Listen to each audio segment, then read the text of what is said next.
In a sun-drenched classroom, Kazano Arashi yawns as the school day ends.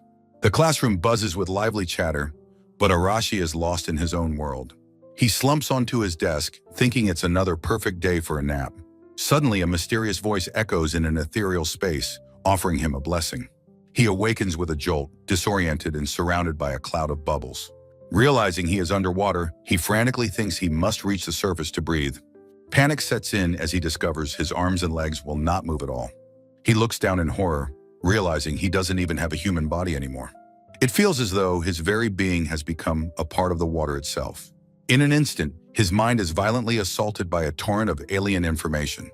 He questions the strange new knowledge that is forcibly flooding into his head. Days later, he floats, contemplating his reincarnation and what his purpose is now. Now he simply enjoys his new life, basking in the warm sunlight from below. For someone who loves to space out, this new existence is far more comfortable. A small, injured rabbit with a single horn rests wearily by the water's edge. It cautiously lowers its head to take a drink from the life-giving water. In this place, the water heals its wounds, leaving it sparkling and new. He is glad to see the unique, otherworldly creatures thrive in his new sanctuary.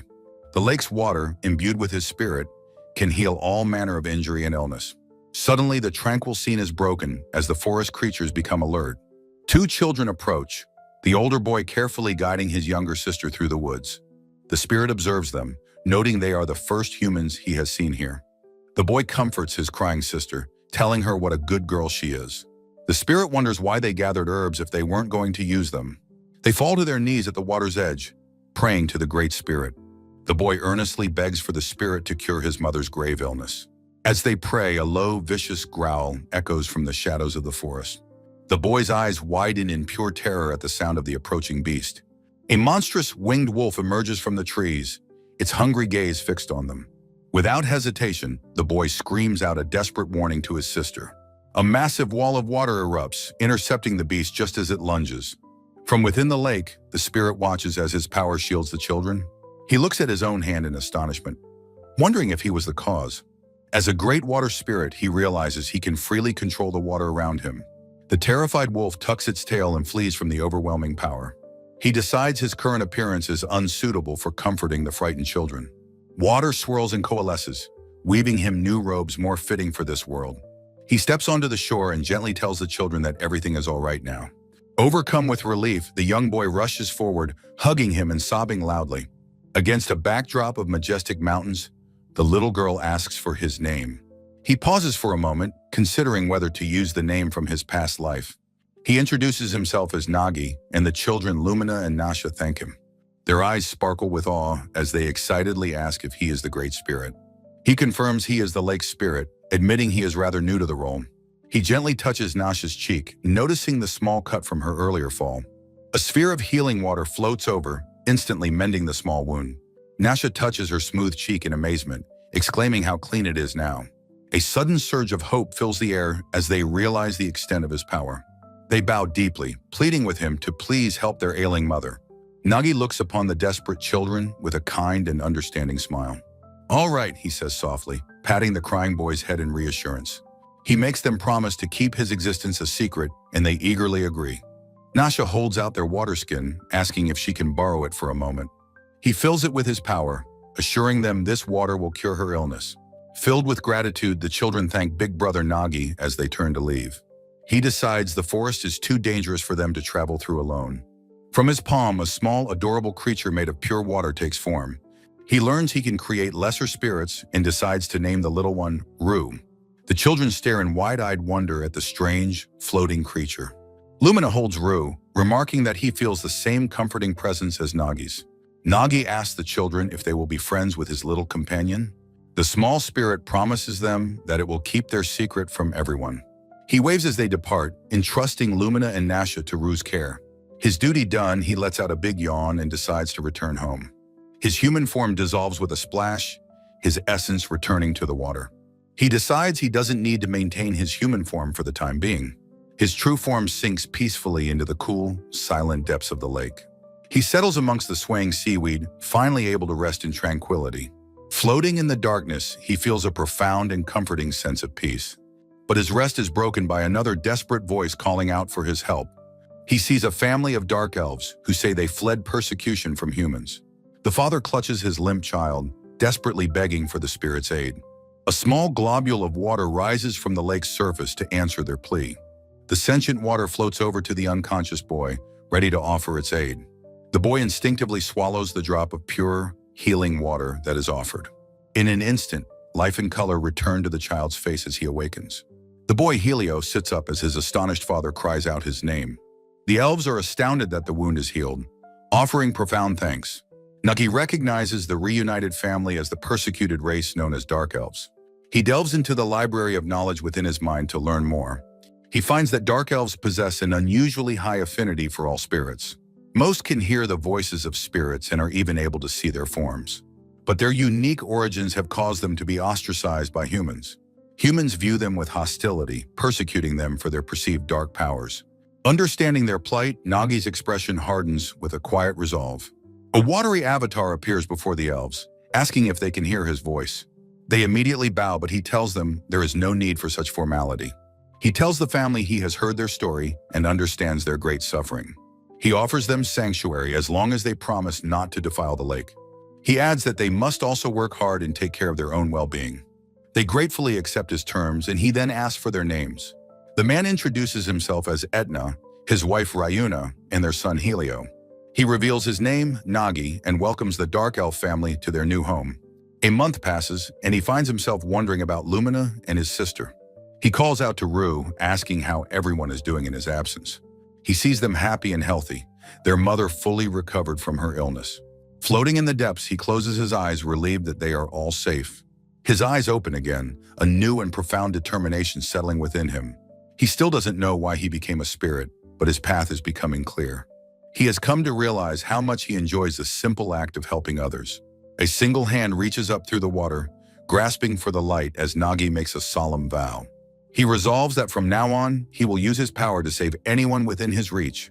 Surfacing with a splash, Nagi startles the Dark Elf Etna, who is shocked to see the Great Spirit.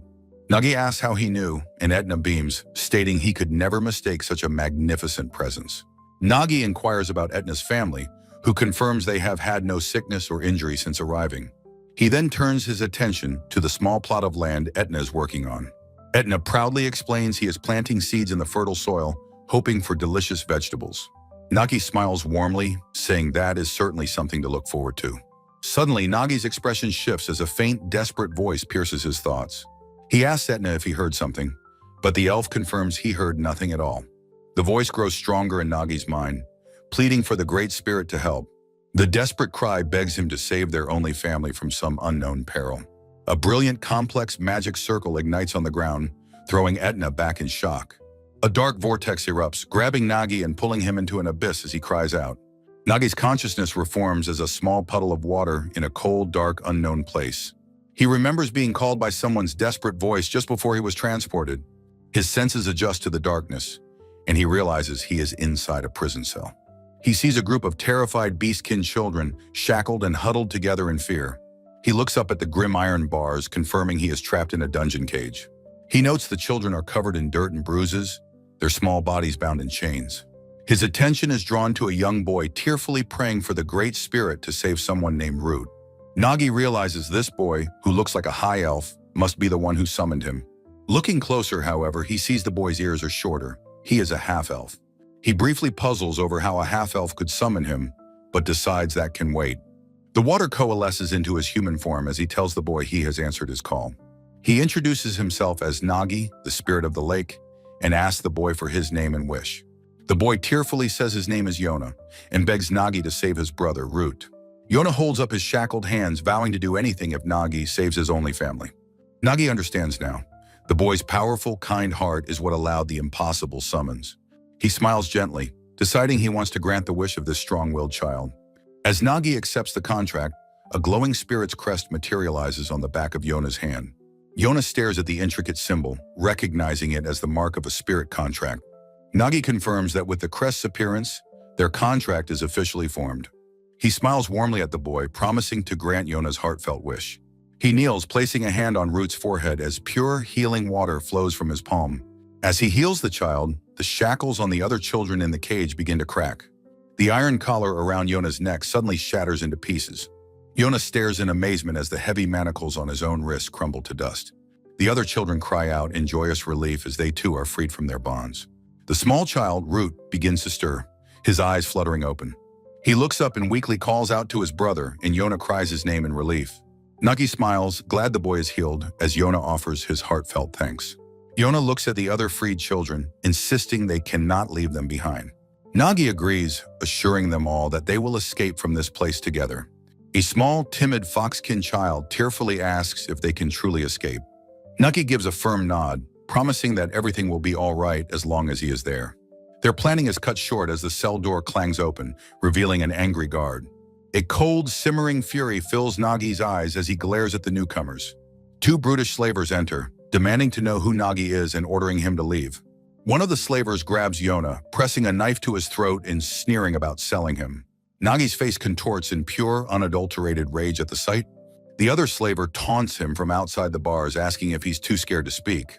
Nagi silently reaches a hand through the bars and the slaver smirks, ready to strike. But his arm dissolves into a high-pressure jet of water, blasting the slaver in the face. The man is sent flying backward across the room with a strangled cry. The remaining slaver stares in horror as writhing tendrils of water form around Nagi. The tendrils coalesce above Nagi's hands, taking the shape of powerful watery fists. He poses a chilling question. Would the man believe him if he said he was a great spirit? Before the slaver can react, the watery hands lash out with terrifying speed. The two men are engulfed by the powerful, swirling attack. A massive torrent of water slams them against the far wall of the dungeon. The torrent subsides, leaving the two slavers slumped in a broken, dripping heap. Nagi flicks his wrist, and the heavy iron lock on the cell door instantly shatters. Yona watches in awe as the lock crumbles into rust and dust.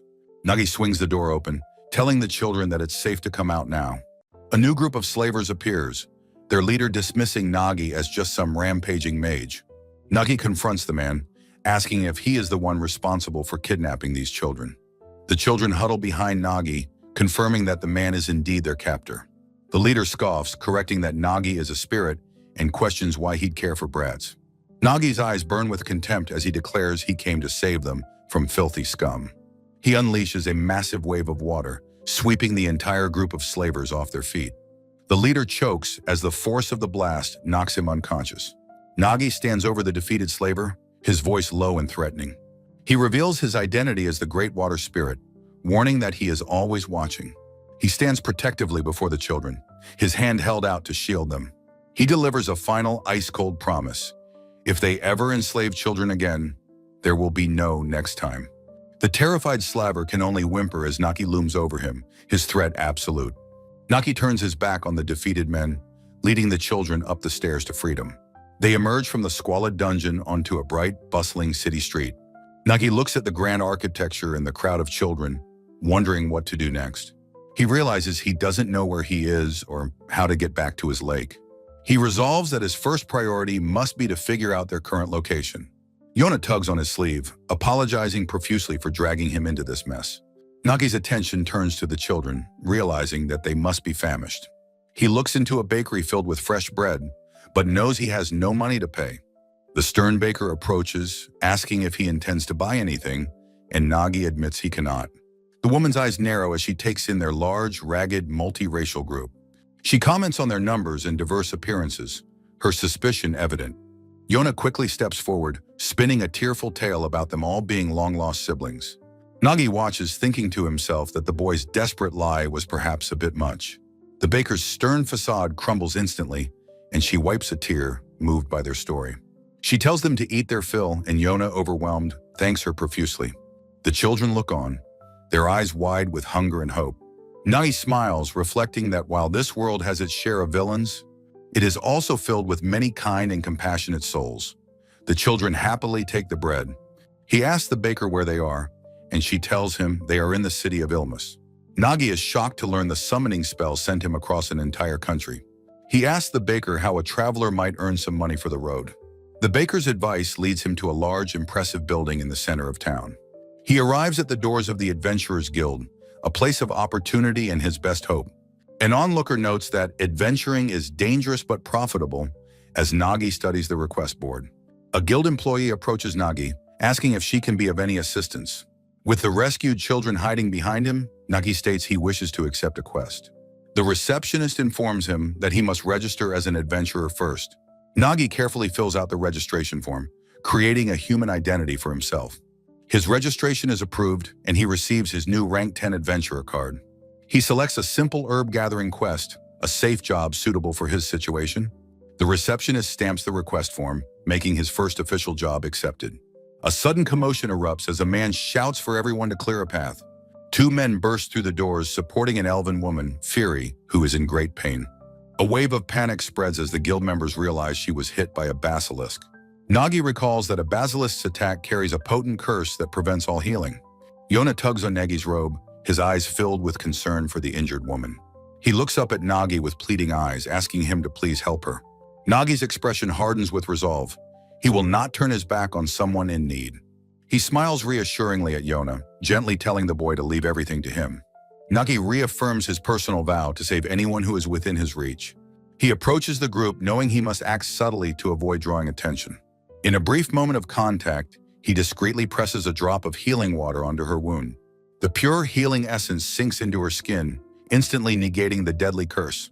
Her companions are stunned as she makes a miraculous and impossibly fast recovery. Nagi, his work done, turns to leave with the children, hoping to go unnoticed.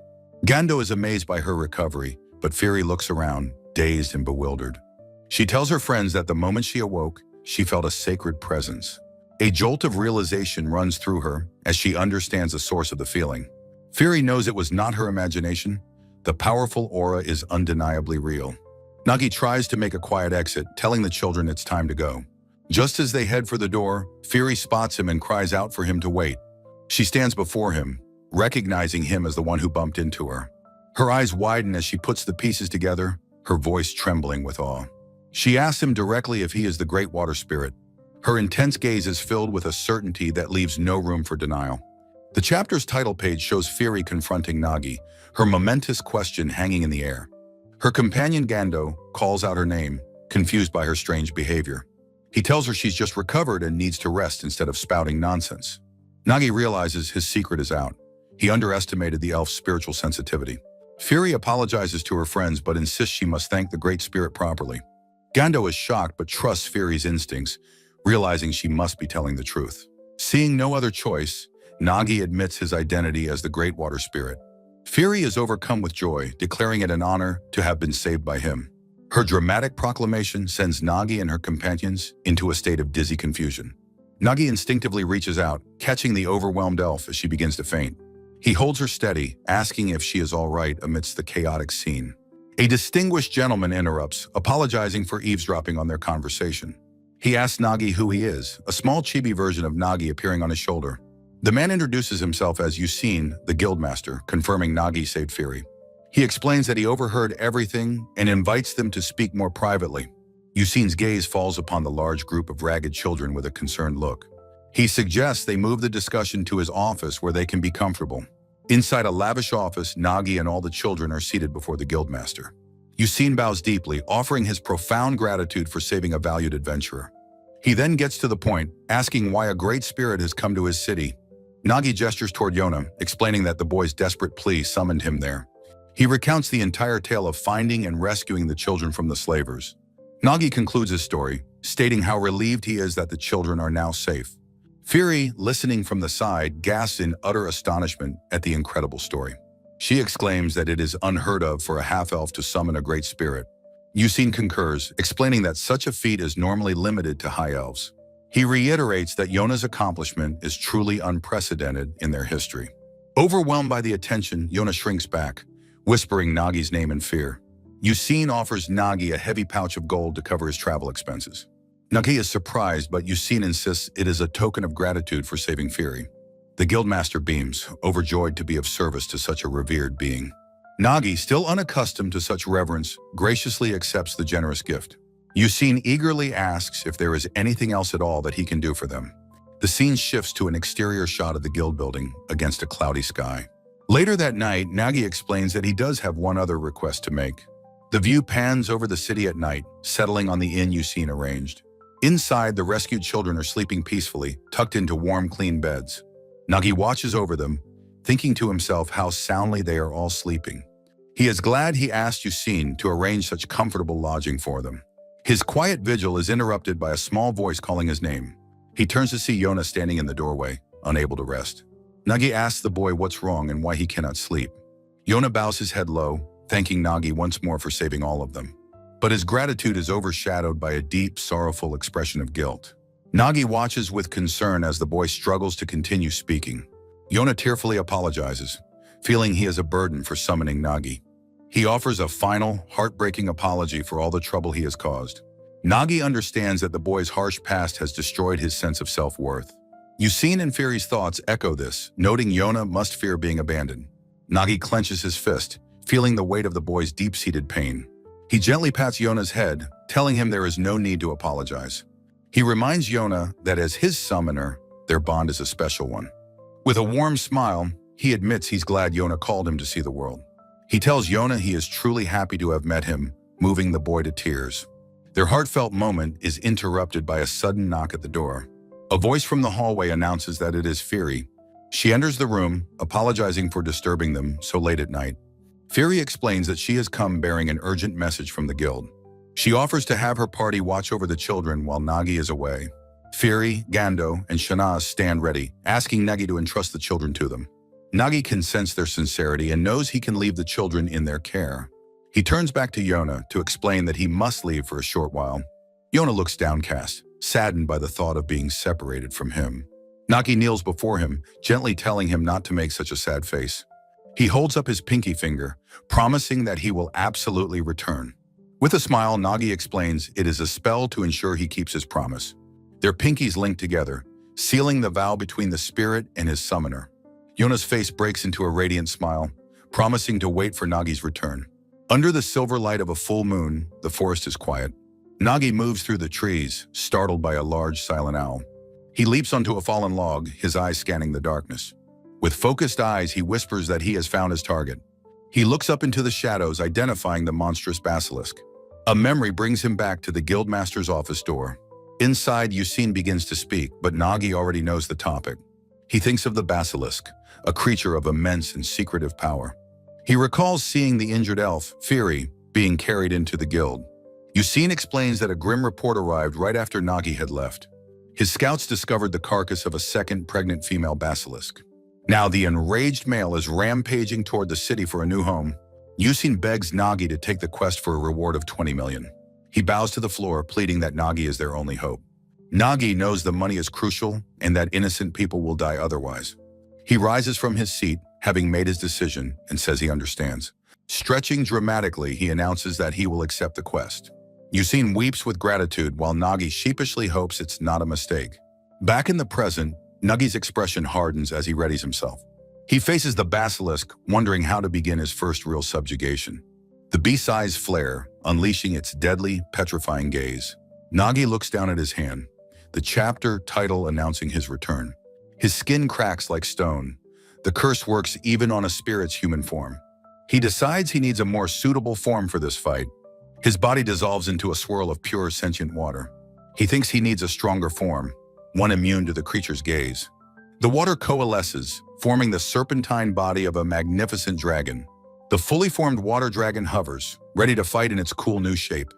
The basilisk hisses, sensing the immense power of its new opponent. With a flash of motion, the two serpentine beasts lunge at each other. The impact of their collision sends a shockwave through the forest. The water dragon meets the basilisk's powerful charge head-on. Their bodies are locked in a chaotic, thrashing struggle for dominance. The sheer force of their battle shatters the ground beneath them. Nagi is surprised, realizing the basilisk is stronger than he expected. The water dragon darts away, vowing that the beast will not escape. The basilisk is trapped, surrounded by a vortex of churning water. The water dragon looks down on its foe with a hint of pity. A massive wave, a miniature tsunami, crashes through the trees. The torrent of water completely engulfs the struggling basilisk. The creature is overwhelmed, caught in the powerful swirling currents. Bubbles and churning water obscure the scene as the battle concludes. Nagi's majestic water dragon form begins to dissipate into mist. Back in his human form, Nagi walks toward the defeated monster. He stands before the two massive, motionless bodies in the clearing. He gently places a hand on the male basilisk's scaled hide. He remembers Yusin's shocked expression upon learning of the female. With a somber gaze, he offers a quiet apology to the fallen beast. He stands over the bodies, announcing that the request is complete. He senses the silent approach of the guild members in the woods. A representative appears, and Nagi tells him to collect the carcasses. With a light leap, Nagi departs, leaving the stunned man behind. The man is amazed by his stealth, noting preparations are already underway. Nagi decides it's time for him to return to the city as well. Back in the office, Yusin praises Nagi for his swift success. He bows his head to the floor, thanking Nagi for saving the city. He then tells Nagi that he has something for him. He presents a massive sack of gold coins as the promised reward. Nagi is stunned by the amount, wondering how he'll carry it all. Yusin offers him a sleek black satchel to use for the money. He explains it's a magical item box that can hold anything. Nagi is delighted as a large bag vanishes inside, realizing its convenience. Finding it fascinating, he accepts the gift as Yusin offers one more item. He presents a silver plate, the proof of a rank 4 adventurer. Nagi is shocked by the promotion, but Yusin feels rank 1 is more fitting. Yusin explains his authority is limited, and Nagi understands the gesture. Nagi accepts the plate, then asks about payment for the carcasses. Guild members are seen loading the bodies, the assessment taking a few days. Nagi thanks Yusin, who insists he is the one who should be grateful. Nagi decides he will prepare for their journey home while he waits. The rooftops of the city are shown against the dusky evening sky. As Nagi walks through the streets, his thoughts begin to wander. He still wonders why a basilisk was so close to the city. His internal knowledge confirms they should live far from people. He considers the unsettling possibility that someone moved them here. He continues his walk through the quiet cobblestone street. Shaking his head, he wonders if he is just overthinking things. He is suddenly greeted by Fury and the children waiting for him. He asks why they are outside, and Fury explains the children awoke. She says they couldn't wait and insisted on welcoming him back outside. Yona and Root run to him, their faces bright with happy smiles. Nagi looks at them, his heart warmed by their heartfelt welcome. "I'm home," he says, and is immediately swarmed in a group hug. Nagi announces they will prepare for their journey starting the next day. A child asks what his lake is like, and Nagi thinks for a moment. He describes a beautiful place where the dark elves live and farm. He explains that they will surely be friends due to their shared hardships. The children chatter excitedly about fishing and swimming in the new place. Gando quietly encourages Fury to make her request now. Fury approaches Nagi, expressing her relief that he is safe. She says they are deeply indebted to him for his incredible help. Hesitantly, she tells Nagi that she has a request to make. She asks if she and her companions could join them on their journey. Nagi stands before her, silently asking why they would do this. Fury explains with a bright, sincere smile that she wants to repay him. Nagi looks at her two companions, wondering if they feel the same. Gando and Shanas confirm they wish to repay him for saving them all. One of the small beastkin children asks if the adventurers are coming too. The other children cheer in excitement at the wonderful news. Nagi watches them, realizing how attached the children have already become. On a cobblestone street, the adventurer Fury bows low, pleading with Nagi. Nagi gently lifts her chin, accepting her offer with a quiet, "I understand." Yona smiles, happy to have the friendly adventurers joining their journey. Fury beams with joy, promising Nagi that she will be of great use to him. In the city market, Nagi stands before a clothing shop, beginning their preparations. A montage shows Yona leading the excited children through the bustling shops. Nagi pays for their supplies, his face comically pained as the coins pile up. The children cheer while Nagi looks on, overwhelmed by the cost of their new wagon. A close-up shows Nagi's thoughtful expression as their preparations are completed. Fury, Gando, and Shanas stand proudly beside the large, covered wagon they purchased. Nagi holds a heavy pouch of coins, the payment for the basilisk materials. At the city gates, he confirms with Guildmaster Yusin that he has received the funds. Yusin tells Nagi that it is time for them to depart. The Guildmaster thanks him profusely, promising a grander reception should he ever return. Nagi, embarrassed by the fanfare, insists that a modest welcome would be more than enough. Seated in the driver's box, Nagi turns to Fury, ready to begin their journey. With a bright, energetic smile, he announces that it's time for them to depart. He turns to the children in the back, asking if everyone is ready to go. A large bird watches from a branch as the wagon rolls into the forest. Fury remarks that the children are fascinated by the ever-changing scenery. The adventurers make camp along the road to pass the time during their long travels. Gano and Shanas begin teaching the older children basic self-defense. The spirit's crest on Yona's hand glows as he begins his training. It becomes clear that Yona and his brother Root have a natural talent for spirit magic. Nagi reflects that he and Fury have become teachers to the young boys. He hopes to reach the city of ruin soon so everyone can rest in a proper inn. Fury returns with bad news, shouting that all the inns are completely full. She laments that this was the last inn in town, and Nagi sighs at their bad timing. Nagi hopes that Gando and Shanaz have better luck finding them a place to stay. Just then, he sees the two warriors returning down the street. Gando reports that finding lodging for tonight will be impossible. He explains that even the very last inn in the city was completely useless. One of the children tells Nagi they'll be fine camping, but he feels guilty. A close-up shows the worn, simple clothes of one of the young children. A local boy approaches, observing that the large group seems to be in trouble. The adventurers Fury, Gando, and Shanaz are instantly on guard. The boy holds up his hands defensively, insisting that he isn't a threat. He looks flustered as he notices the many children in their party.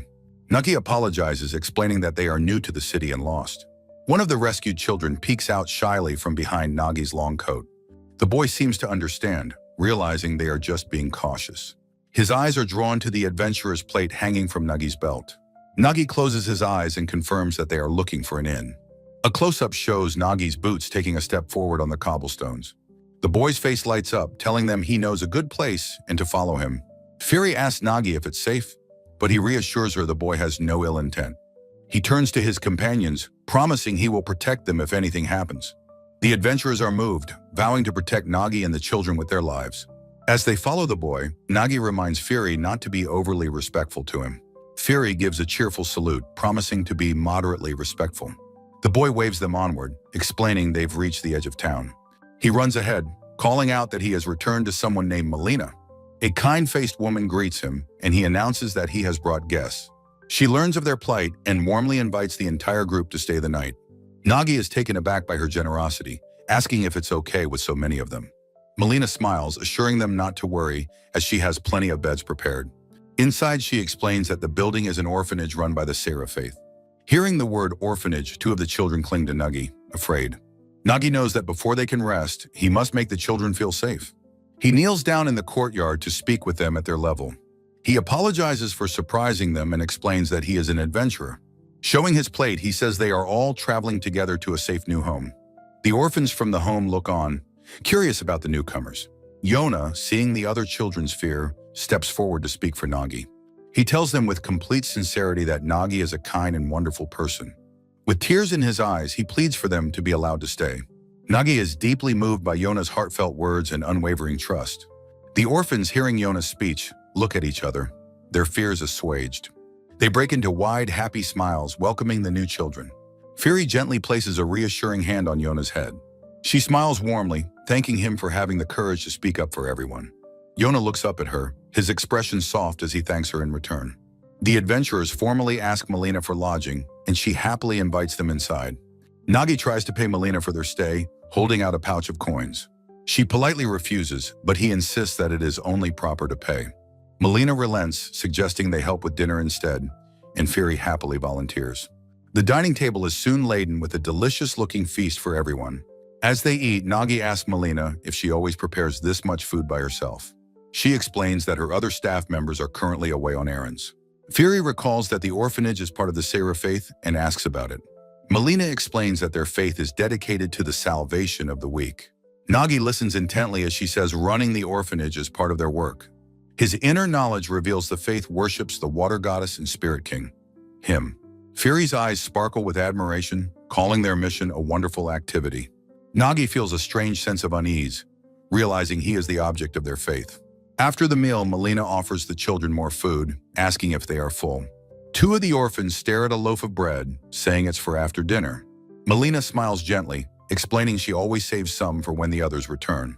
Theo, the boy who guided them, clenches his fist with determination. He declares that he will work hard so that Melina can have an easier life. The other orphans join in, and Melina is moved to tears by their devotion. She thanks them all as Nagi watches the touching scene unfold. Nagi thinks to himself that their kind feelings alone are enough to make him happy. He looks on with a quiet, gentle smile, his heart warmed by their love. Later that night, the sky is dark and dotted with stars. The scene shifts to the dark, quiet interior of the orphanage.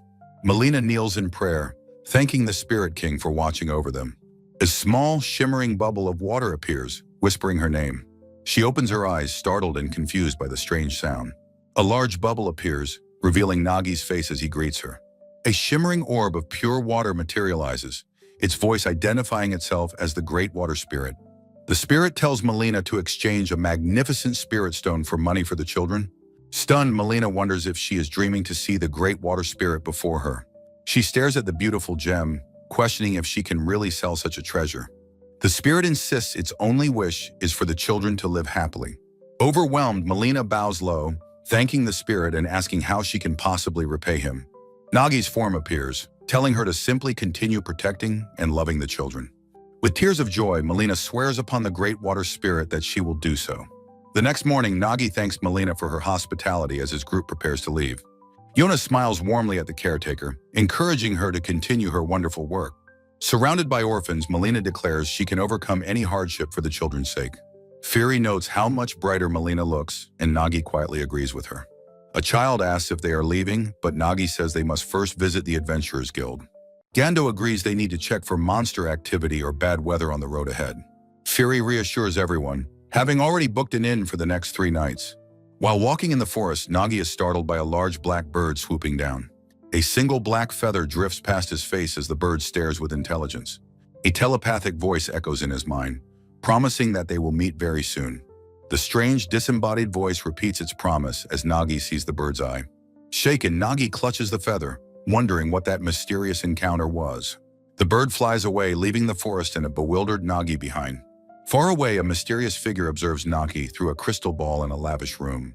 The figure speaks, expressing their anticipation for the meeting that is to come. They address the image in the orb, calling him the reincarnated one from Japan. Nagi arrives at the Ruin Adventurers Guild with Gando to investigate their travel route. He mentions hearing reports that monster activity along the main roads has increased. Gando adds that a black dragon was also sighted, confirming something strange is happening. Nagi falls into deep thought, considering the implications of this troubling news. He consults his inner knowledge, realizing such a dragon's appearance is highly unusual. Nagi decides it's too dangerous to travel, suggesting they stay in town a while longer. A guild receptionist with cat ears calls for the immediate attention of all adventurers. She directs the crowd to gather in front of the main quest board for an announcement.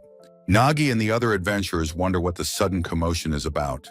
A large crowd gathers around the board, murmuring with curiosity and concern. The receptionist explains that monster activity has been increasing over the last few days. She announces that after a thorough investigation, the guild has reached a dire conclusion.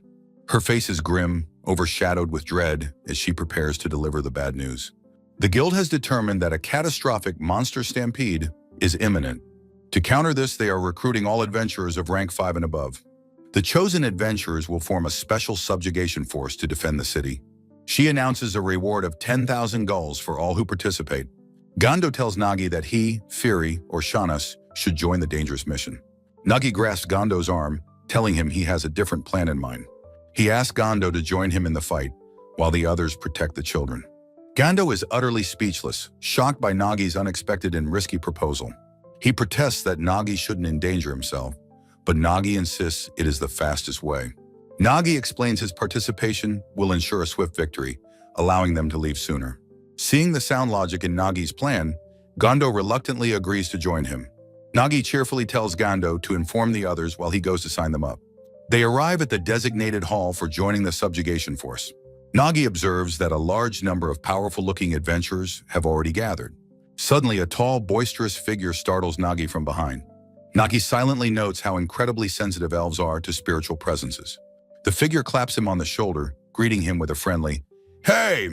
The energetic beastman asks if they are travelers, introducing himself as Fail.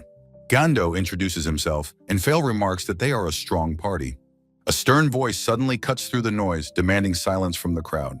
The Guildmaster of Ruin thanks the adventurers for answering his summons. He warns them that everything he is about to reveal is strictly confidential. His intense gaze sweeps the room, threatening punishment for anyone who speaks of this. The Guildmaster stands before the silent adventurers, his hands clasped behind him. The tense room waits for the Guildmaster to begin his important briefing. He states that he will get straight to the point without any preamble. He gravely reveals that a colossal monster, the Adantatul, is heading for their city. Nagi is taken aback, having never heard the name Adantatul before. He immediately delves into his internal library of knowledge to find information. The terrifying details about the ancient beast begin to surface in his mind. He learns it's a giant creature of destruction known as the Devil of the Ravaging Earth. Nagi now understands that this creature is the cause of the impending monster stampede. The plan is to create a defensive line to stop the monsters before the Adentatul arrives. The guildmaster explains the beast is slow, giving them some time to prepare. He implores the adventurers to lend their strength to save the city from ruin. To assess their forces, he asks them to introduce themselves, starting with the highest rank. A confident warrior steps forward, introducing himself as Narj, a rank 2 spearman. A pair of identical twins, Neo and Ruo, introduce themselves as high-ranking adventurers. Nagi notes the many strong fighters as a nervous elf, Furio, keeps glancing at him. He feels her intense, worshipful gaze and is slightly unnerved by it. Nagi sheepishly introduces himself as a simple rank 4 magic user. The guildmaster tells the adventurers to now strategize amongst themselves. He hands over a thick stack of documents containing all the necessary information. The adventurers take the papers and begin to formulate their defensive plan. Narj distributes the informational documents to the other assembled warriors. Nagi and Fail look over the detailed monster reports and maps together. Narj suggests that their first order of business should be to choose a leader. The other adventurers agree, wondering who among them is best suited for the role. Someone suggests that a high-ranking adventurer should take command of the force. Several powerful warriors express their reluctance to take on such a heavy responsibility. Nagi feels an expectant, though unspoken gaze from the nervous elf, Furio. Fail enthusiastically raises his hand, ready to make his own suggestion. With a wide grin, he tells Narj that he is nominating him for the leadership role. He explains that Narj has already taken charge, making him the obvious choice. Another adventurer agrees, telling Narj that he should just accept the position. Narj hesitates, pointing out that there are even rank 1 adventurers present. Nagi raises his hand, preparing to voice his own opinion on the matter. He seconds the nomination of Narj, and Furio quickly chimes in with her agreement. With the decision now unanimous, the adventurers declare Narj their leader. Narj sighs in resignation, then immediately takes command of the situation. He tells the group that it is time to discuss their battle strategy. Nagi resolves to cooperate fully, ready for his first fight alongside others. He glances at Gando, determined not to be a burden to his trusted friend. With their strategy session concluded, the subjugation force begins to disperse. The night is tense, a grand window showing the starry sky outside. By day, the same window reflects a cloudy sky, heralding the coming battle. Their leader dismisses the crowd, telling everyone to be ready for tomorrow's fight. One adventurer suggests to another that they should head home early. A close-up shows an eye, as someone is addressed with great respect. Furio, the bespectacled elf, declares that it is a great honor to meet them. Nagi humbly insists there's no need for formality, as they are all comrades. Furio earnestly argues that fate has brought them together, so they must be her guests. Nagi hesitates, explaining with a troubled look that he has people waiting for him. She cheerfully welcomes them all, though Nagi warns her there are quite a few. Furio confidently assures him that her mansion is large enough to host everyone. Nagi and the burly Gando are stunned, muttering the word mansion in disbelief. An incredible mansion stands before them, eliciting a cry of pure shock. Fury is aghast, demanding to know why Gando didn't stop Nagi from joining. Gando explains he tried, but Nagi's determined gaze was impossible to argue against. With a sigh of resignation, Fury agrees to take on caring for the children. Back at the mansion, Furio hears a knock and wonders who is at the door. She opens it, remarking that her new guests have arrived very quickly. Furio and the Beastman Fail warmly welcome Nagi and his companions inside. Nagi explains to a surprised Fury that they will all be staying here. He then turns to Fail, asking with a puzzled look why he is here. Fail simply flashes a wide, toothy grin, offering no real explanation. Furio happily ushers the large, confused group into her magnificent home. The impressive estate stands tall and proud against the darkening evening sky. Inside, the rescued children are sleeping soundly and peacefully in soft beds. Nagi thanks Furio, but she insists it's nothing compared to the joy of meeting him. Furio confesses she's been suspicious, wondering why Nagi is so concerned for her. Nagi looks at her nervously, preparing himself to finally reveal the truth. Fail watches on, confirming that he sensed no ill will from the powerful stranger. Nagi stands before them and reveals his true identity as the Great Water Spirit. He recounts his entire journey, from meeting the children to arriving in ruin. Furio and Fail are left completely stunned and speechless by this incredible revelation. Overcome with emotion, Furio weeps at Nagi's compassion, as Fury wholeheartedly agrees. Fail mutters in disbelief, amazed that Nagi is actually a great spirit. But then a wide grin spreads across his face as it all makes sense. He laughs, explaining he felt a strange presence and had to follow him. He extends a hand, knowing Nagi must want to return to his lake quickly. The adventurers gather for a final briefing about the subjugation mission. Fail shakes Nagi's hand, vowing to make their mission a resounding success. A few days later, all their preparations for the battle are finally complete. Nagi and the subjugation force stand ready after days of careful planning. Outside the Grand Mansion, Fury and the children have gathered to see them off. Nagi turns to his family, promising that they will all return safely. The children wish him well, telling him to be careful on his dangerous mission. The adventurers arrive at the defense line, prepared for the coming Adantatl subjugation. They immediately begin their preparations to intercept the impending monster horde. Furio erects a massive earthen wall, declaring that it should be sufficient. Narj calls out to Nagi, who confirms that he is ready to act. Nagi touches the ground, and a powerful geyser of water bursts forth. The torrent of water erupts from the earth with truly immense force. A deep, wide moat is instantly formed. Nagi wonders if it's big enough. Narj stares, wide-eyed, insisting that the newly formed moat is more than enough. Nagi observes the thick mire, noting the area's naturally high clay content. He muses that the wet soil is like a form of natural cement. One of the mages carefully draws intricate magical sigils upon the ground. The mages complete their preparations, covering the ground in glowing magic circles. An adventurer warns that they cannot afford to let their guard down now. As the sun sets, Gando notes that the battle will begin at dawn. Narj dismisses the adventurers, telling them to get some rest for the fight. He privately marvels at the magnificent and powerful magic Nagi displayed. The twins are in awe, remarking on Nagi's incredible power to create a swamp. Nagi turns and thanks the twins, Neo and Ruo, for their assistance. He then asks if he might have a moment of their time after the battle. He tells them that there is a very important person he wants them to meet. The twins ask in perfect unison who this mysterious person could be. Nagi explains that he cannot give them the details in their current location. He bows deeply, pleading with them, saying this person also wants to meet them.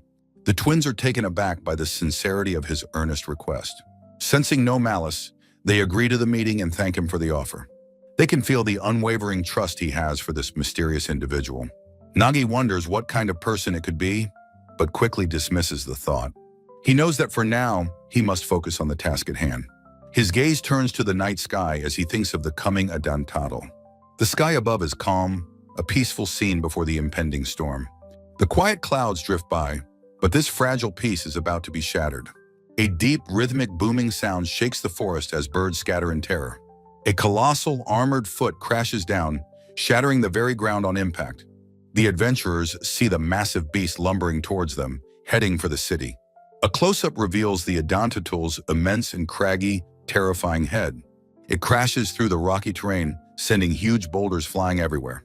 A smaller turtle monster, the first of the stampede, reaches the moat. Its massive foot splashes down into the thick, dark, muddy water. An adventurer shouts the command, signaling for the attack to begin now. With a swift motion, Nagi unleashes a powerful blast of concentrated water.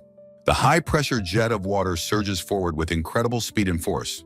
The powerful blast slams into the turtle monster, knocking it to the ground. The adventurers cheer, but Narj shouts that the fight is not over yet. The creature struggles, its powerful legs digging deep into the sticky mire. It slowly rises to its feet, shaking off the effects of the attack. A mage screams in terror, realizing the monster is about to self-destruct. The creature's shell begins to glow, with an ominous, sparkling energy. The light intensifies, pulsing brighter as a massive explosion builds. The monster detonates, unleashing a devastating and concussive blast of force. Nagi and the other adventurers are thrown backward by the powerful shockwave. He raises an arm, struggling to shield his face from the flying debris. In the dark background, the shadowy silhouette of the Adantatl looms large. The colossal beast lets out a deafening and guttural roar of command. Nagi watches in horror as the earthen wall crumbles from the impact. The adventurers cry out in despair, realizing their defenses are failing.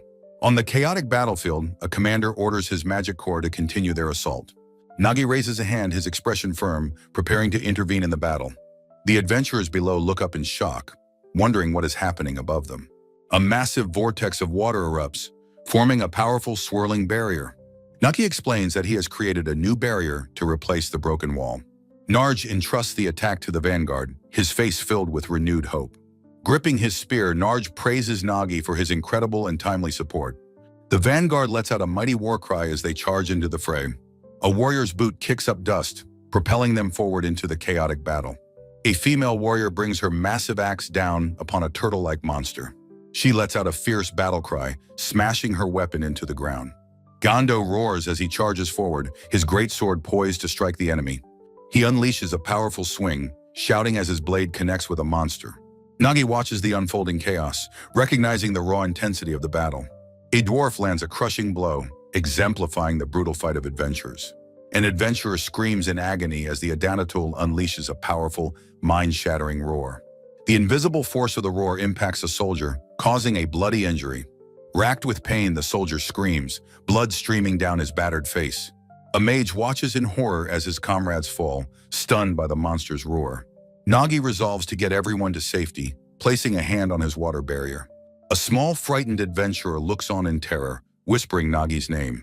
Furio, her glasses cracked, declares that she will use her golem to buy time. A massive golem of earth and rock rises to face the colossal Adanatul. The golem lands a powerful punch, its stone fist crashing against the beast's head. The Adantatul's counterattack shatters the golem's powerful stone arm into pieces. The golem is obliterated, sending Furio flying as Nard cries out her name. The mighty earth golem crumbles away into nothing but dust and shattered rock. Nagi gently catches the falling Furio, thanking her for her courageous effort. His eyes filled with cold resolve, Nagi declares that he will now take over. Nagi's human form dissolves, transforming into a swirling mass of pure water. A massive water dragon coalesces, rising majestically to confront the ancient beast. A second identical water dragon materializes, doubling the immense spiritual power present.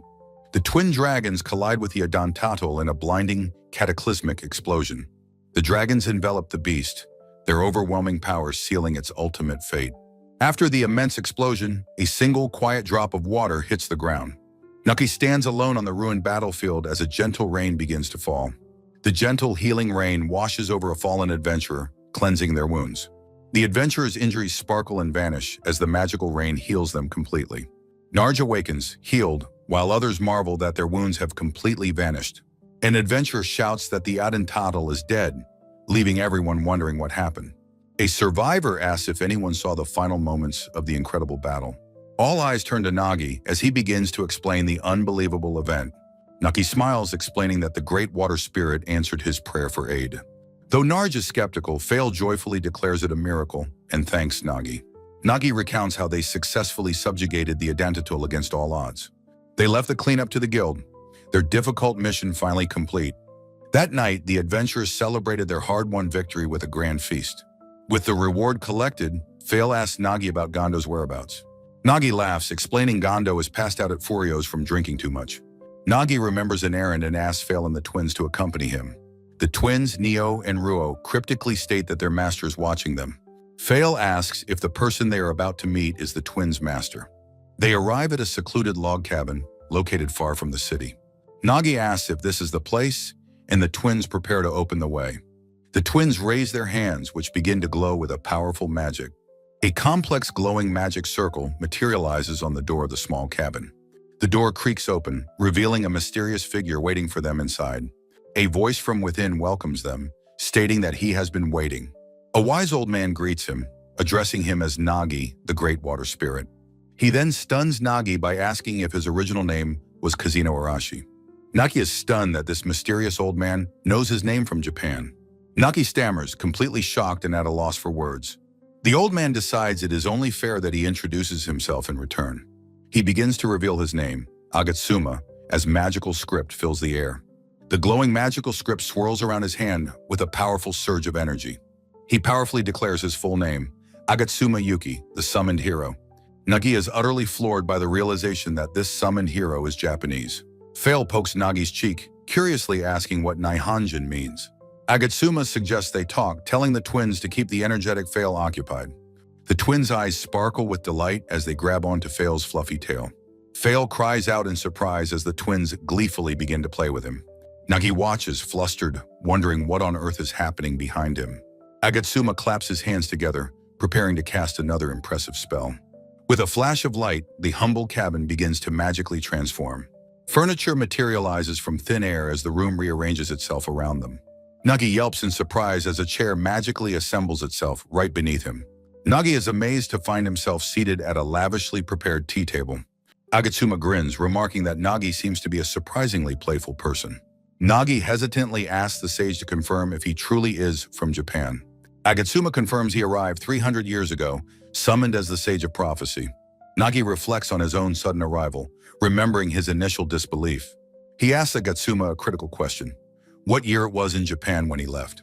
Nagi pauses, trying to accurately recall the year from his past life. Agatsuma states that for him, the year of his summoning was 2023. Nagi clarifies that he arrived in this world during the Earth year 2024. Nagi is shocked by the dates, unable to understand how it's possible. A diagram illustrates the temporal paradox between the two worlds. Agatsuma explains that time simply flows much faster in this world. Agatsuma remarks on his surprise that Nagi was reincarnated as a great spirit. Nagi asks if there are any other reincarnated individuals besides the two of them. Agatsuma confirms that he is the third and Nagi is the fourth such person. He explains that reincarnated people appear every few decades, acting as catalysts for change. As the Sage of Prophecy, he has foreseen many events over the centuries. He reveals he foresaw Nagi's eventual arrival many decades in the past. He explains that he used his bird familiar to try and make contact. The bird nuzzles Nagi's hand, and he finally understands the previous encounters. Agatsuma admits he had intended to be more direct in his communications. He compares the cryptic messages to a phone with bad reception. Nagi gently pets the bird, admitting that it is actually quite cute. Hearing the word smartphone again, Nagi smiles, feeling a true connection. Nagi asks the wise sage Agatsuma about the other reincarnated people. Agatsuma holds up two fingers, explaining one of the two has already passed away. A flashback shows a heroic young man named Matoba Takashi, admired by all. He rose to power, becoming the first king of the Takasuru kingdom. Nagi is deeply impressed, amazed that he managed to found an entire country. When Nagi asks about the second person, Agatsuma's face twists in discomfort. The vision shifts to a man enjoying a permanent vacation on a tropical island. Nagi is stunned by the incredible gap between a king and a beach bum. Agatsuma's expression suddenly hardens, his gaze turning sharp and serious. He reveals to Nagi that he has a very important favor to ask. The favor, he explains, concerns the twin magic users, Neo and Ruo. He tells a story of a lost kingdom of magic called Runesia. Agatsuma remembers it as a wonderful and peaceful nation from long ago. He grimly states that the kingdom was destroyed 18 years prior. Nagi listens with a somber expression, absorbing the tragic history. The sage reveals that Neo and Ruo are the surviving princes of Runesia. An old friend brought the infant princes to him for protection. Agatsuma raised the boys, teaching them the magical arts they excelled at. Their unique power is only complete when their two magical sources combine. Together, their power increases exponentially, allowing for incredible grand-scale magic. Nagi finds their ability fascinating and asks what Agatsuma needs him to do. Agatsuma asks Nagi to take the twins with him on his journey. He feels it is a waste for them to remain hidden away. His foresight has shown him a future where Nagi connects with many people. He believes that traveling with Nagi will help the twins grow as individuals. The ancient sage stands, his mind made up and his request clear. He bows his head deeply, formally entrusting the princes to Nagi's care. Nagi reflects on the old man's profound love and hope for the boys. He glances at the twins bickering playfully with their friend Phil. Nagi accepts the responsibility, telling Agatsuma to leave the twins to him. He explains the resolution he made when he first arrived in this world. Since he was blessed with such great power, he will save anyone he can. Agatsuma's eyes widen, visibly moved by Nagi's selfless declaration. He clasps Nagi's hands, overcome with gratitude for his kindness. He adds that the twins can help teach magic to the children Nagi protects. As a final piece of advice, he suggests taking their companion Fail along too. Agatsuma senses that it is about time for the twins to return. The boys enter, announcing their return, with a flustered Fail trailing them. The identical twins Neo and Ruo stand before their revered master. Agatsuma instructs them that from now on they must follow Nagi. The twins look devastated, whispering their master's name in disbelief. He comforts them, placing his hands on their heads and enabling their teleportation. He assures them they can come and visit him whenever they like. Their sadness vanishes instantly, replaced by bright, grateful smiles. They turn to Nagi and formally ask him to take good care of them. Agatsuma then turns to Fail, pointedly asking what he intends to do. Nagi glances over, sensing there is more to this than meets the eye. The sage implies that Fail has his own secret reasons for wanting to go. Nagi is intrigued by the mention of Fail's hidden motivations. Trusting his instincts, Nagi senses no ill will from the beastman. With a welcoming smile, Nagi tells Fail he is welcome to join them. Fail is stunned into silence, disarmed by Nagi's genuine kindness. The twins give him a smug look, teasing that he has no choice now. The group erupts in laughter as Fail finally breaks, crying with joy. Agatsuma muses that the compassionate spirit Nagi will surely inspire many people. He watches them leave, offering a final quiet blessing for their journey home. Back at Furio's home, the new members are introduced to the children. The Beastkin kids are overjoyed to meet Fail, their new big brother Kitty. The other children gather around the twins, fascinated by their identical looks. Nagi formally thanks their host, Furio, for all of her hospitality. Furio beams, insisting it was an honor to be of service to him. As a gift, Nagi gives her a small waterkin for communication. With final goodbyes, the entire household waves as Nagi's group departs. Their covered wagons set off, heading toward the next town on their path. Far away, a large bird of prey soars through the sky, a silent observer. The scene shifts to a chaotic blur of motion and destructive power. A massive black dragon is slammed to the earth, bound in magical chains. The dragon snarls, its voice filled with rage for its human captors. It strains against its bonds, vowing to annihilate every last one of them. The creature's eyes glow with pure, unadulterated hatred. Miles away, Nagi's eyes snap open in the dead of night. He is jolted from his sleep by a powerful psychic scream of agony. He sits up abruptly, startled by the sudden, violent feeling. He looks around the quiet inn room, where the children are sleeping soundly. He focuses his senses, trying to identify the strange presence he felt. He realizes it wasn't human, but a powerful spirit of some kind. Looking outside, he feels a powerful summons pulling at his very being. A wave of intense pain and hatred washes over him from a distant source. He looks at the sleeping children, hesitant to leave them unprotected. Resolving to answer the call, he decides to create a guardian for them. From a sphere of water, a beautiful girl forms, greeting him as father. Nagi looks upon his new creation, ready to give her a name. He smiles gently, deciding to call the new waterkin Suiko.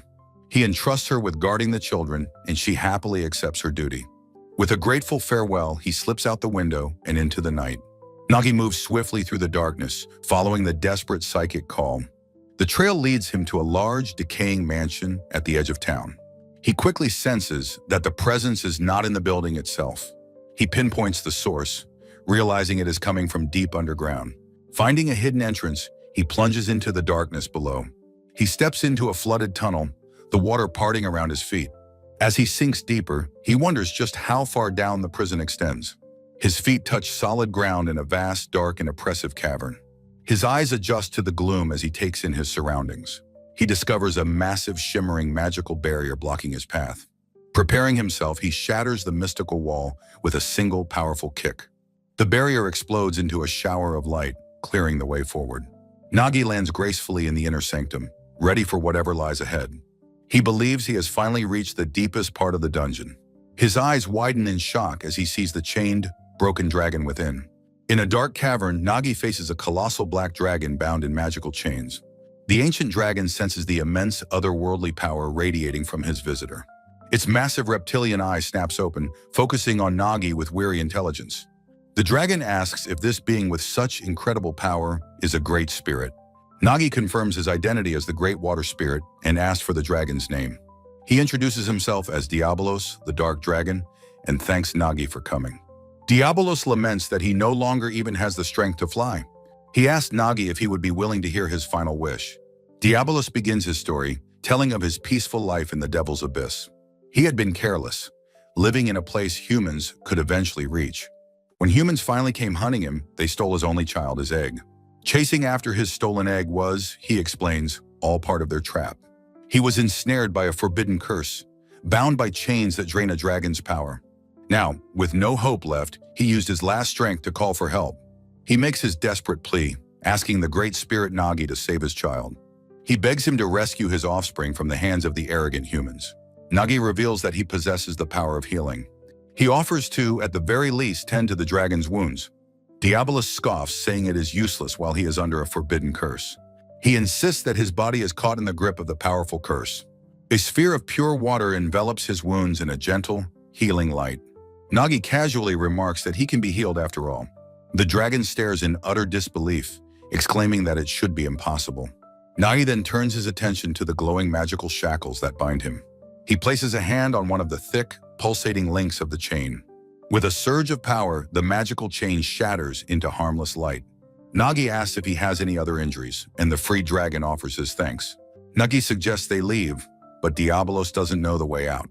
The dragon explains he was brought to the cavern by a teleportation spell. Nagi tells him to stand back, preparing to make their own exit. With a single, powerful stomp, Nagi shatters the ceiling of the cavern.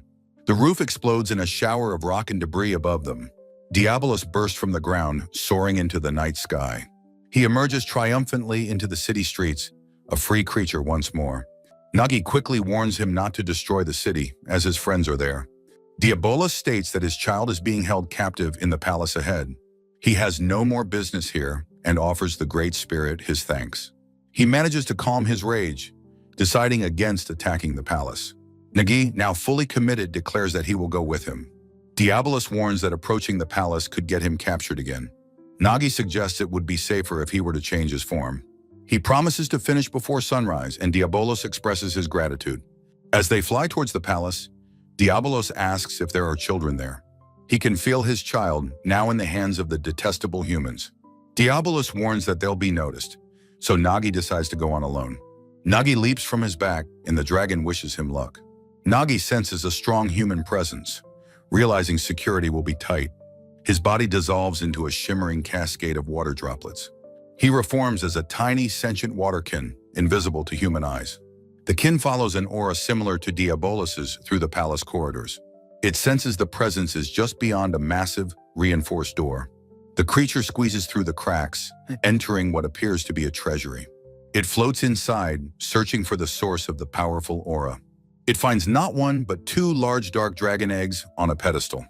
The kin senses equal power from both, unsure which belongs to Diabolos. Nagi is filled with fury, thinking of what the humans might do to them. He makes a swift and decisive choice.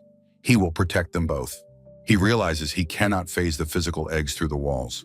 With guards patrolling outside, he knows he will need a distraction. He gathers his power, preparing to create a chaotic diversion. He unleashes a massive torrent of water, blasting the guards away. The guards are stunned by the sudden, violent flood of water.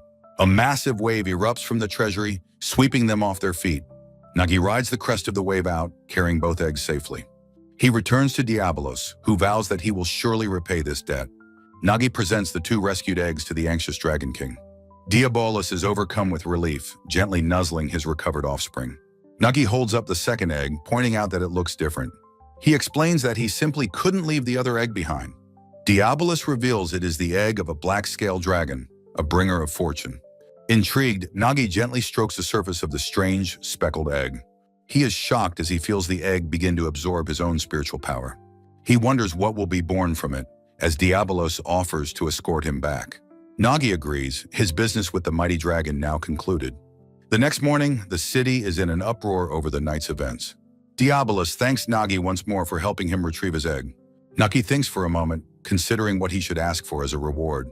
He tells Diabolos that there is just one small favor he would like. Back in the city, the streets are filled with an unusual amount of activity. Fail asks what the commotion is about, but Nagi admits he doesn't know. Nagi decides they should leave early to begin setting up their new home. Fury expresses her concern about crossing the border without official permits. Nagi confidently tells her to trust him, and she reluctantly agrees. He asks Fail and Gando to procure enough food to last them for a month. He tasks the twins Neo and Ruo with gathering building materials for a new house. Fury agrees to take Yona and the other children to buy new clothes. Nagi himself will go find skilled workers to help build their new settlement. He waves goodbye to his companions as they head off on their errands. He plans to visit the Adventurers Guild to find carpenters for the job. As he walks through the city, he suddenly comes to a halt. He feels a dense, chilling aura of malice and despair nearby. His eyes widen as he focuses, pinpointing the source of the feeling. It is a familiar sensation, one he recognizes all too well. The silent, desperate prayers of the oppressed echo in his mind. He hears the cries of slaves who have lost all hope in their unjust imprisonment. He whispers the word, recognizing the source of the suffering: slavery. He kneels, placing his hand on the cracked cobblestone street. He confirms the feeling is coming from directly beneath the ground. He realizes with cold certainty that more people are being held captive. The memory of Yona's terror solidifies his resolve. He must intervene. Resolved, Nagi dissolved into a simple puddle on the stone street. He sent a small, watery avatar drifting down a dark dungeon corridor. His kin sensed a stagnant, sorrowful presence emanating from a prison. Most of the cells held human criminals, their hearts tainted with malice. There were no children like Yona here, but he sensed something else. The orb of water was drawn to a cell radiating a different energy. He saw it held not criminals, but a group of despairing demi-humans. His senses told him these people, like the elf, had committed no crime. He could feel no impurity from the weary beastkin huddled within. The elf, sensitive to spirits, saw the orb and gasped in disbelief. He rattled the bars, his voice filled with a desperate, renewed hope. A brutish guard stomped down the torch-lit hall, drawn by the noise. The elf ignored the guard, pleading for the spirit to please save them. The guards mocked his prayer, laughing at the idea of a great spirit. The elf reached through the bars, begging the spirit for its mercy. "Shut up," the guard snarled, raising a fist to strike the prisoner. He sneered at the nerve of a mere slave, but was suddenly engulfed. A powerful torrent of water blasted the guard with concussive force. Nagi appeared, telling the shocked prisoners to be quiet as people were coming. He gripped the iron bars and with a grunt, tore them from the wall. With the cell open, he turned to the freed but confused prisoners. He approached the dwarf who was still sitting in the corner. The dwarf grumbled that even freed, they had nowhere left to go. He scoffed, saying of course they'd leave if they could. Nagi, taken aback, apologized, saying he hadn't meant to provoke him. The dwarf stared at him, a long moment of silence passing between them. The dwarf admitted Nagi was very human-like for a great spirit. He confessed that they had no hope left to keep on living. Their tools, their forge, and their very homeland had been stolen. Nagi made a simple, heartfelt offer. They could come to his lake. He explained he was building a home for orphaned children there. He beckoned for them to come, to join his growing family. If they had no home, he told them, then they could build one. He smiled, admitting he also needed help building a large house. Overcome with emotion, the dwarf wept, swearing his eternal gratitude. The beastkin eagerly asked if they could come out and join them too. Just then, a shout came from the other cells, catching Nagi's attention. A human prisoner begged to be taken, pleading to be freed as well. Another promised he would be useful, that he could be of service. A man vowed to help build the house if Nagi would just let him out. The dwarf warned Nagi to ignore them. They were dangerous felons. A prisoner desperately claimed the dwarf was lying, not to be trusted. Nagi's gaze, however, fell on one young man who remained silent. He could sense the boy's pure heart and knew he couldn't leave him. Nagi approached the boy, startling the other criminals into silence. He knelt down, gently asking why he was in such a dark place. Nagi looked into his eyes, assuring him he knew he'd done nothing wrong. The young man looked up, his face a mask of shock and disbelief. He explained he was betrayed by someone he thought was his best friend. The friend had stolen his fortune and lover, framing him for a crime. Nagi saw the boy hadn't given in to despair and told him he didn't belong here. He offered the young man a hand, telling him to stand up. As they left, the other prisoners shouted for them to wait. Nagi simply raised a hand, unleashing a powerful wave of water. A prisoner shook the bars, wondering why he couldn't get out of the cell. His hand touched a solid, unyielding surface that wasn't there before. A thick wall of ice now sealed the cell, a result of their own actions. Nagi told them he couldn't save them. They must atone for their sins. Finally free, the group emerged from the dungeon into the city above. The dwarf Gassel formally thanked the Great Spirit for saving them. He vowed to repay the kindness by building a home in their new land. A fluffy beastkin then shyly approached the young spirit. She and her companion asked to come to the lake, promising to work hard. Nagi realized that none of these displaced people had anywhere to go. He accepted them all, telling them he would introduce them to his friends. He reassured the nervous newcomers that everything would be all right. He explained that his companions were all good people, despite their pasts. Back at the inn, his original party was stunned by the new arrivals. Fury was horrified to hear their stories, insisting they eat and rest. Nagi watched them all begin to mingle, sensing no problems ahead. Fury then pulled him aside, needing to speak with him about the city. She reported that a foul miasma was spreading, causing disruptions everywhere. Merchants were already packing up, preparing to flee the city. With their numbers grown, they agreed they needed to leave quickly. Nagi decided he would go out the next day to buy daily necessities. The following morning, the sky was clear, but the streets were quiet. Nagi noted how much the foot traffic had dwindled since yesterday. He sighed, realizing it wasn't just the crowds that had vanished. but his money too. Trying to stay positive, he continued his search for supplies. A lively merchant shouted about her closing down sale, catching his ear. The energetic woman, Almina, gave him a cheerful welcome to her shop. Nagi asked if he could look around, and she eagerly agreed. The shelves were stocked with everything from supplies to magical tools. His eyes were drawn to a strange, ornate orb that shimmered with light. As he approached, the orb began to glow, shocking Almina. She explained it was a magic tool that reacts to a spirit's presence. The closer it got to a spirit, she said, the stronger its light became. Suddenly, the orb erupted in a blinding, pure white flash of energy.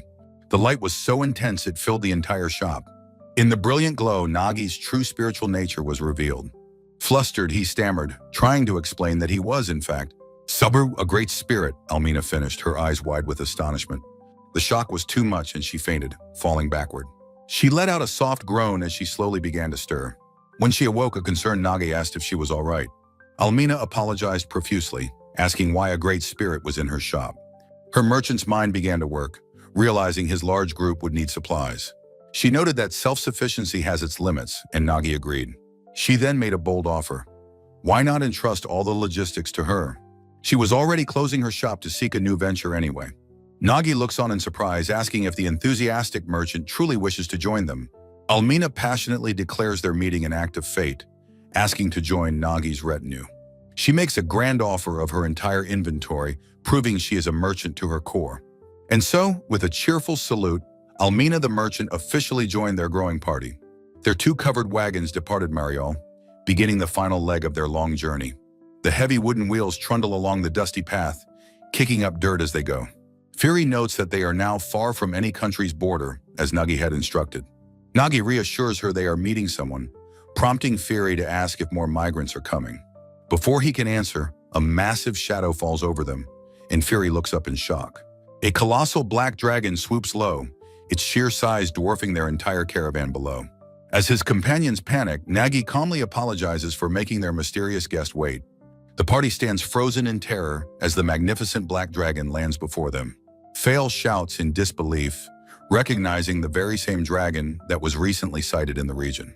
Nagi calmly explains that Diabolus is a victim, who was only trying to rescue his child. The dragon apologizes for startling them, explaining he is a companion of Nagi's. Diabolus formally introduces himself, stating he has come to repay his debt to Nagi. Nagi and the great dragon share a look, a silent understanding passing between them. Looking at his unconscious friends, Nagi muses that the shock was too much for them. He summons a gentle splash of water, magically nudging his fainted companions awake. Diabolus suggests they depart, as Nagi envelops a wagon in a protective water bubble. With a powerful flap of his wings, Diabolus lifts the wagon and its passengers high into the sky. The dragon asks if the ride is stable, and Nagi inside the bubble confirms it is. Nagi then turns to Yona, who happily chirps that he is also doing fine. Yona explains with a bright smile that he wasn't afraid because the dragon has kind eyes. As they fly, Nagi tells Yona about the family of dark elves living at his lake. He says there is a boy named Helio, close to Yona's age, who will surely be a friend. Yona's face lights up as he asks if they can really be friends. Nagi says he's sure. Diabolus looks ahead, their final destination now visible on the horizon. Yona peers out, asking if the beautiful sight below is Nagi's lake, and Nagi confirms. The young boy's eyes widen, a universe of wonder reflected in their sparkling depths. "It's beautiful," he exclaims, his face pressed against the barrier. "This is Nagi-sama's lake." The mighty dragon glides gracefully down towards the pristine water and lush forest. With a gentle thud, Diabolus lands on the tranquil shore, their aerial journey complete. The dragon announces that his promise is fulfilled and thanks Nagi for the chance to help. Diabolus bids Nagi farewell, telling him to call upon him whenever he is needed. Nagi and Yona watch as the magnificent creature soars away, becoming a speck in the clouds. With their transport gone, Nagi decides it is time to wake the rest of the party. The day's companions slowly disembark from the wagons, taking in their new surroundings. A sudden rustle from the nearby bushes startles one of the younger children. Etna and his son Helio emerge, crying out Nagi's name in utter shock and relief. The dark elf explains with great emotion that they have been waiting for Nagi's safe return. Helio asks where Nagi has been, but Nagi says he has people to introduce first. The young dark elf looks with apprehension at the large diverse group of humans. Nagi explains that everyone here has their own reasons for coming to his lake. He vouches for them all, promising they are good people who will cause no harm. Etna steps forward, formally greeting the large group of newcomers to their home. Gondo and Shannis introduce themselves, explaining their connection to their savior, Nagi. The rescued Folix and the merchant Almina also introduce themselves to the Dark Elf. Nagi then asks Etna if it would be all right for all of them to live here. Nagi waits for the Dark Elf's response, his expression hopeful and earnest. Etna smiles warmly, saying he has no objection to living alongside those Nagi trusts. He welcomes the weary travelers, inviting them all to his home for tea. Nagi thanks him, and Etna replies that he is looking forward to their new life together. Young Helios shyly peeks out from behind Fury, trying to get Yona's attention. Yona turns with a radiant smile, introducing himself and confirming Helios' name. He then introduces his little brother Root, and they both ask to be friends. Helios' shyness melts away into a wide, happy grin as he agrees to be friends. Yona waves to the other rescued children, calling them over to meet Helio. The twins Neo and Ruo stare with intense curiosity at a large, fluffy, cat-like creature. The gruff dwarf Gassel and the boisterous beastman Fail seem to have found common ground. Nagi watches them all, satisfied that everyone seems to be getting along well. He notices small winged monsters overhead, realizing the settlement is now a bigger target. With a single raised hand, Nagi begins to channel his power to protect them. A massive shimmering dome of water expands, covering the entire settlement. The monsters screech as they harmlessly bounce off the newly formed protective barrier. Etna announces a welcome party, and Nagi agrees to help with the preparations. The forest comes alive with celebration under the bright light of the full moon. Fury enjoys a drink and a laugh with Etna and his wife, Ryuna. A diverse group of demi-humans, including a dwarf and a rabbitkin, also share a drink. Nagi watches from a distance as the silhouettes of his new community celebrate together. Yona finds Nagi standing by a tree and quietly calls out his name. Nagi asks if he's had enough to eat, and Yona responds with a happy yes. Helio waves to Yona from the party, calling his new friend back to the fun. Nagi smiles, observing how quickly the two boys have become good friends. Yona proudly tells Nagi that everyone has become friends with Helio already. He adds that they've all made a promise to go fishing together the next day. Yona asks if fishing is allowed, and Nagi agrees but warns them to stay within the barrier. Yona's expression turns serious as he thanks Nagi for always working so hard for them. Nikki smiles gently, telling Yona he can always feel his gratitude through their bond. Yona blushes, admitting that he just wanted to say the words properly for once. Nagi closes his eyes, a feeling of deep peace washing over him from the boy's sincerity. Hearing Helio call for him, Yona runs off to rejoin the party. A wave of profound exhaustion suddenly hits Nagi, his eyes growing heavy. He stumbles, realizing he has pushed himself too far and needs to rest. He sinks into the cool embrace of his lake, his physical form dissolving into water. His consciousness drifts, deciding to rest for just a little while in the silent depths. He lets his mind go, falling into a deep, peaceful slumber within his watery home. A distant voice calls his name, piercing the silent darkness of his sleep. He slowly opens his eyes, recognizing the silhouette of Yona through the water. He rises to the surface, thinking that it must be morning already. Nagi emerges with a splash, cheerfully greeting Yona and remarking on the fun party. He is suddenly pulled into a tight, desperate hug by a much taller figure. Yona, now a young man, embraces him, his eyes filled with tears of overwhelming relief. He cries that Nagi is finally awake, leaving Nagi stunned by his sudden growth spurt. Yona explains with a tearful smile that it wasn't sudden, as 3 long years have passed. Nagi stares in utter disbelief, repeating the impossible number. 3 years! Yona tearfully confirms it's true, saying Nagi had disappeared before, but never for so long. Nagi apologizes, realizing with a pang of guilt how much he must have worried everyone. Yona surmises that Nagi must have become exhausted from working so hard for them all. Nagi recalls the great battles and the creation of the barrier, realizing it was the final straw. Yona tells a surprised Nagi he always believed they would see each other again. With a brilliant, tearful smile, Yona welcomes his guardian Nagi home at last. Nagi softly replies that he is home, happy to see Yona grown up healthy. Nagi marvels at how tall Yona has become, and Yona has a surprise. Yona playfully takes Nagi's hand, telling him to close his eyes for the surprise. After a moment of anticipation, Nagi's eyes snap open to see the reveal. Yona proudly presents a magnificent mansion, declaring it to be Nagi's new home. Nagi is completely overwhelmed, feeling such a grand and fancy house is too much. Yona explains that everyone wanted to work together to build a home for Nagi. Deeply moved by the gesture, Nagi gratefully accepts their incredible gift of a home. Yona eagerly leads him inside while Nagi awkwardly tries to say, "I'm home." Yona proudly explains that the dwarves put all their effort into building it. Nagi makes a mental note to thank them, but something else catches his eye. He sees the black scale dragon egg resting safely on a soft, plush cushion. Rushing to its side, Nagi hugs the egg, apologizing for neglecting it for years. As his hand rests on the smooth surface, he feels a faint, steady pulse. Nagi feels the heartbeat from within the egg and is immensely relieved it's safe. Yona explains how everyone took turns warming and talking to the precious dragon egg. Yona smiles, saying it was no trouble since everyone worked together as a community. Nagi asks if the barrier held and if any monsters had attacked the people. Yona says Fury handled monsters and Suiko patrolled, much to Nagi's surprise. Yona calls out, and a sphere of shimmering water appears, answering his summons. Suiko materializes, now a young woman, greeting her father with a bright smile. Nagi apologizes for his absence, but Suiko says she was fine with Yona. Yona explains he asked Suiko to protect everyone, and she happily agreed to help. Nagi is simply stunned and amazed by how much things have changed in his absence. Nagi recalls their contract, realizing Yona's power must have grown to command Suiko. Yona's ability to summon and request aid from Suiko shows his true strength. Nagi smiles, realizing Yona has grown not just in height, but in spirit. A loud, bustling sound from the front door suddenly interrupts their quiet moment. Nagi turns toward the entrance, wondering about the source of all the commotion outside. Yona smiles knowingly, wondering if everyone has gathered, leaving Nagi confused and curious. The doors fly open to reveal Fail, Fury, and the others, greeting him joyfully. Overwhelmed with emotion, Nagi apologizes for his sudden and lengthy 3-year disappearance. Fury tells him not to worry, saying they are just happy he is safe. Gondo announces they are holding a celebratory party for Nagi's return that evening. Nagi watches them go, still wondering how they all arrived at the lake so fast. Yona whispers that he secretly asked everyone to come for a surprise welcome party.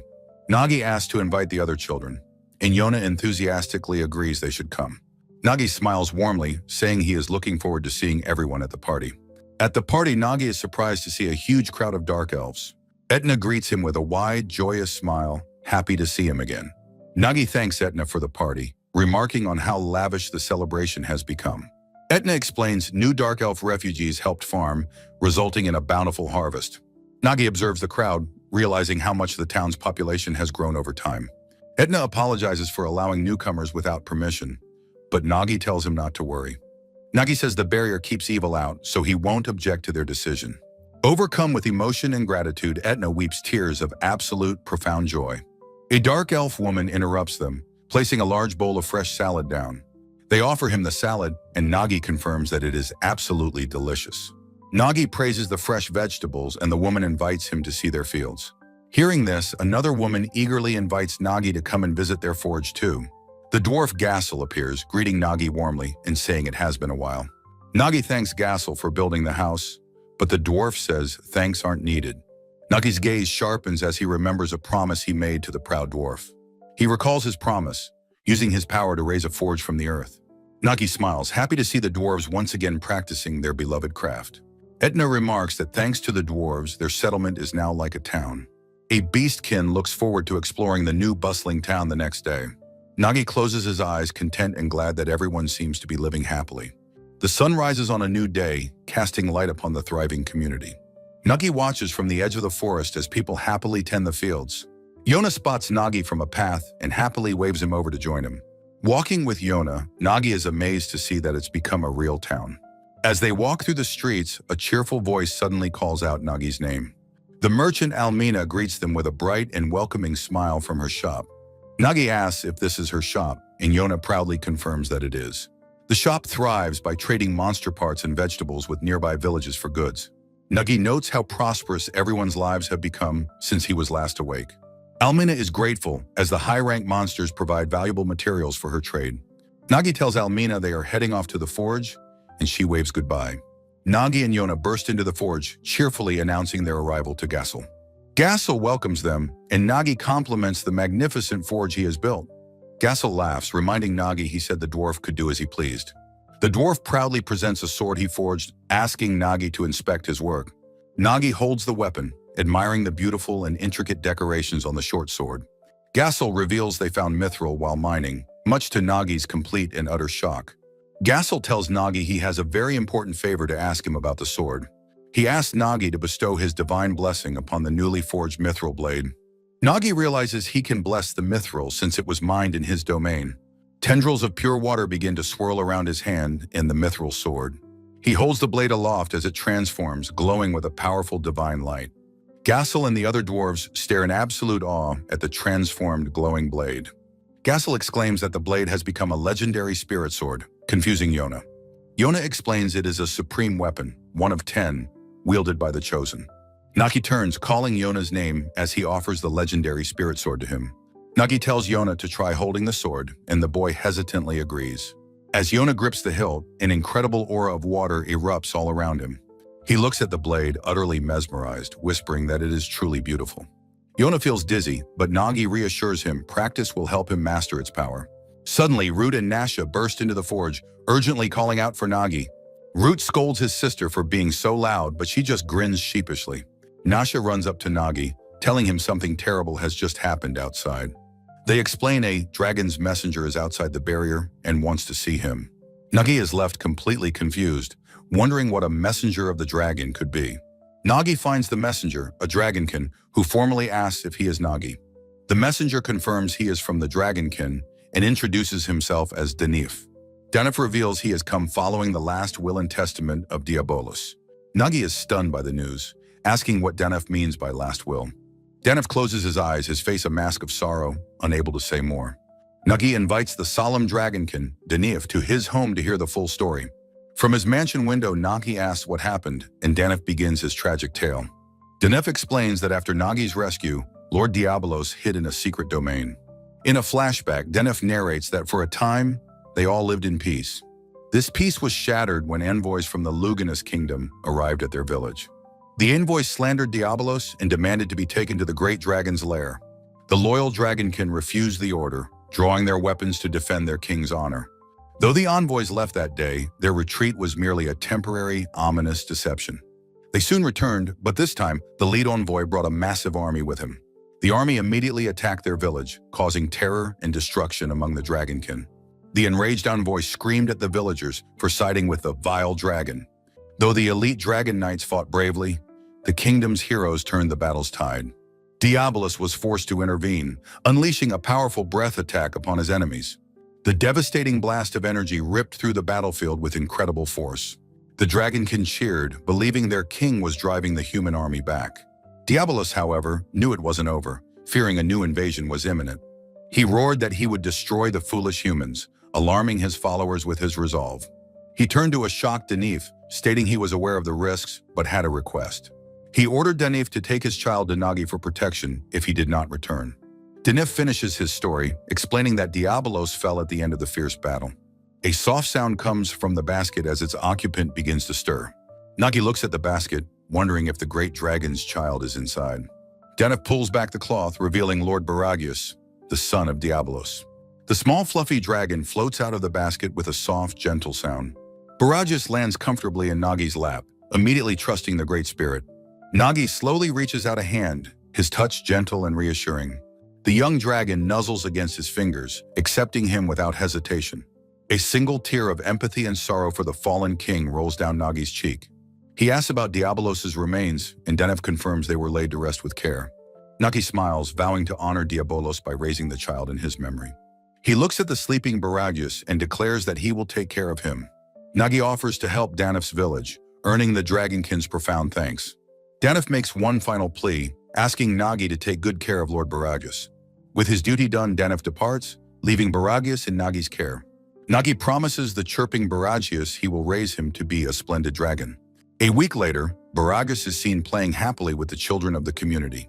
The young dragon, Baragius, lets out a series of excited and happy chirps. Nagi scoops him into a hug, asking if he was enjoying playing with everyone.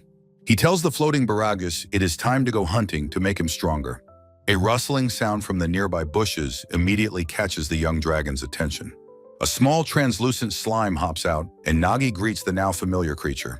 Nagi notes that the helpful slime always appears to clean up after their hunts. He thinks the slime is cute and that they can even understand each other. He gently chides Baragius for trying to take a bite out of his gelatinous friend. A louder rustling from the foliage startles both Nagi and the floating Baragius. Peeking through the leaves, the pair wonder what new creature has appeared. Nagi identifies the majestic beast in the clearing as a powerful hippogriff. The creature lets out a piercing screech, its presence a clear and immediate threat. Spreading its massive wings, the hippogriff lunges forward to attack Nagi. But the tiny Baragius bravely intercepts the attack with a powerful headbutt. The force of the impact sends both creatures flying backward in a flurry of motion. The enraged hippogriff recovers and unleashes another deafening, piercing cry. The powerful sound wave strikes Baragius, who falls from the sky, stunned. The young dragon struggles against the paralysis, a bead of sweat on his brow. Nagi calls out his name, his eyes wide with shock and concern for his ward. His internal knowledge confirms that a hippogriff's cry has a paralyzing effect. Baragius gives a determined wink, signaling to Nagi that he can still fight on. Nagi creates a small waterkin on his shoulder, ready to intervene if needed. He tells the kin to help Baragius if the situation becomes too dangerous. The waterkin zips off towards the battle as the hippogriff closes in. The creature's massive talons pin the struggling Baragius firmly to the ground. The hippogriff screeches triumphantly, poised to deliver the final fatal blow. Nagi decides the fight is too dangerous and prepares to step in himself. Suddenly, a powerful flash of light erupts from the pinned Baragius. Nagi is thrown back as the world around him dissolves into an unfamiliar space. He finds himself in a void of pure darkness, wondering if Baragius caused this. He recognizes the immense aura, realizing this is the power of a dark dragon. Nagi feels Baragius' oppressive presence emanating from the entire dark space. A low, guttural growl echoes from a creature trapped within the void. The small slime, also caught in the darkness, trembles with absolute terror. Nagi understands that this light-devouring void would terrify any normal creature. The darkness recedes as quickly as it appeared, snapping the world back to reality. Baragius now stands over the defeated and unconscious body of the hippogriff. The young dragon lets out a weak chirp, utterly exhausted from the effort. He collapses to the ground, and Nagi rushes to his side, calling his name. A single drop of Nagi's pure, healing water falls from his fingertip. The water envelops the exhausted Baragius in a gentle, restorative light. Nagi smiles proudly, praising the young dragon for his magnificent and brave performance. He asks the happy Baragius if he is hungry, offering him the defeated beast. Nagi asks if he's satisfied, and Baragius chirps happily as the slime trembles nearby. A voice from behind startles Nagi, surprised to be found in the forest. The twins Neo and Ruo greet Nagi, happy to see him after a long absence. He asks where they've been, and they explain they were helping their master with research. Nagi asks if their work is finished, but the twins reply that it is not. They explain that their master wishes to meet him, and Nagi agrees to see him soon. One of the twins insists the meeting is now, activating a brilliant teleportation circle. Nagi's eyes go wide with shock, realizing he is being forcibly teleported away. The wizened sage Agatsuma waits for them, slightly flustered by their abrupt arrival. Agatsuma apologizes for his disciples' rudeness in bringing Nagi so suddenly. Nagi asks about their business, and the sage says he has someone for him to meet. A man on a couch tells Agatsuma to skip the lengthy, troublesome introductions. He introduces himself as Muto Hiroki, another reincarnated person from Japan. Nagi is stunned to meet another person from his former world, Muto Hiroaki. He recalls Agatsuma mentioning another Japanese man who was enjoying a permanent vacation. Hiroki tells Nagi to just call him Hiro and casually extends his hand. Nagi shakes it, introducing himself by his former name from Earth, Kazeno Arashi. A spark of insight flashes in Nagi's eye as he studies his new acquaintance.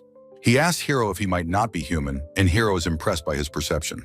Hiro reveals that while he looks human, his true form is a divine dragon. Nagi is shocked by the revelation as Baragius lets out a curious chirp. The tiny fluffy dragon Baragius peeks out, surprising the assembled group. Nagi gently explains that this is Baragius, the son of Diabolus. Hiro is shocked, asking if Nagi knew the great dark dragon. Nagi sadly recalls how Diabolos was a good soul who helped him greatly. He clenches his fist, unable to speak, as Hiro senses something is terribly wrong. With a heavy heart, Nagi reveals that the mighty Diabolos is gone. Hiro explodes in disbelief, grabbing Nagi and refusing to believe his friend is dead. Nagi explains a messenger confirmed the news, which is why he now guards Baragius. Hiro calms his fury, demanding Nagi explain everything that happened. After hearing the tale, a grim Hiro calls it a truly terrible story. He clutches his head in anguish, questioning the Lugina's kingdom's sudden aggression. Agatsuma steps forward, ready to explain the kingdom's dark motives. The sage reveals the Lugina's kingdom is preparing for war against the Dragonkin.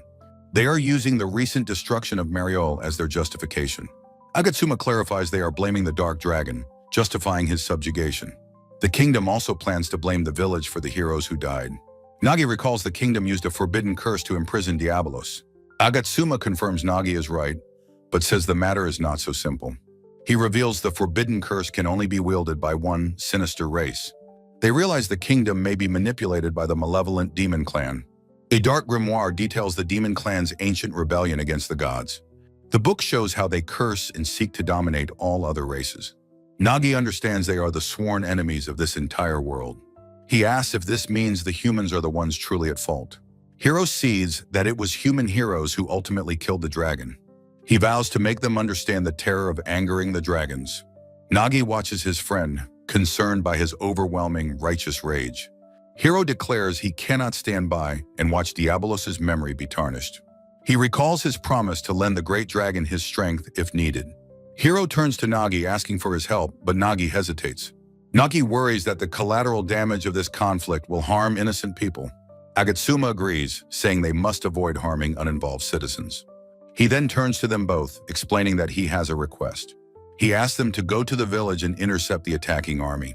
Hiro smirks and readily accepts the mission, saying he will do it. Nagi agrees to cooperate as well, and Agatsuma thanks him for his help. Agatsuma will use his network to investigate the demon clan within the kingdom. Hiro listens intently, his expression grim and completely focused. Hiro turns his attention back to a concerned Nagi. He apologizes for losing his temper and involving Nagi in his rage. Nagi tells him not to worry, admitting he is glad for his help. He insists that he is not uninvolved in this conflict. Holding Baragius, he says his bond with the dragons began when he met them. He wants to protect Baragius' home and honor Diabolos' memory. Hiro observes Nagi, seeing the deep compassion in his heart. He smiles, remarking that Nagi is just as kind as Agatsuma said. "Thank you," Hiro says. "I'm counting on you, great spirit Nagi." A burst of light fills the room as Hiro begins to transform. Magnificent feathered wings spread wide with a powerful gust of wind. Hiro's true form is revealed, a majestic, white-feathered divine dragon.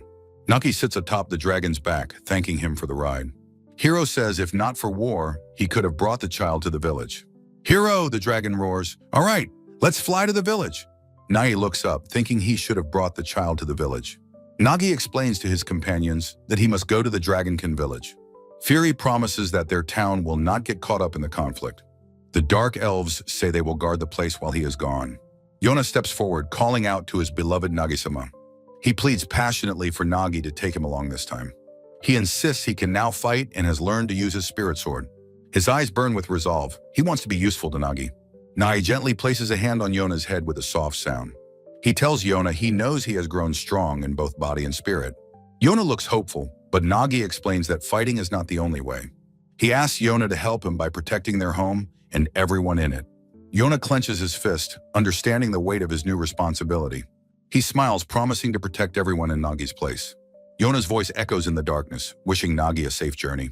Nagi reflects that he kept Yona from the battle because he is a good kid. Baragius chirps, and Hiro translates that the young dragon feels the same way.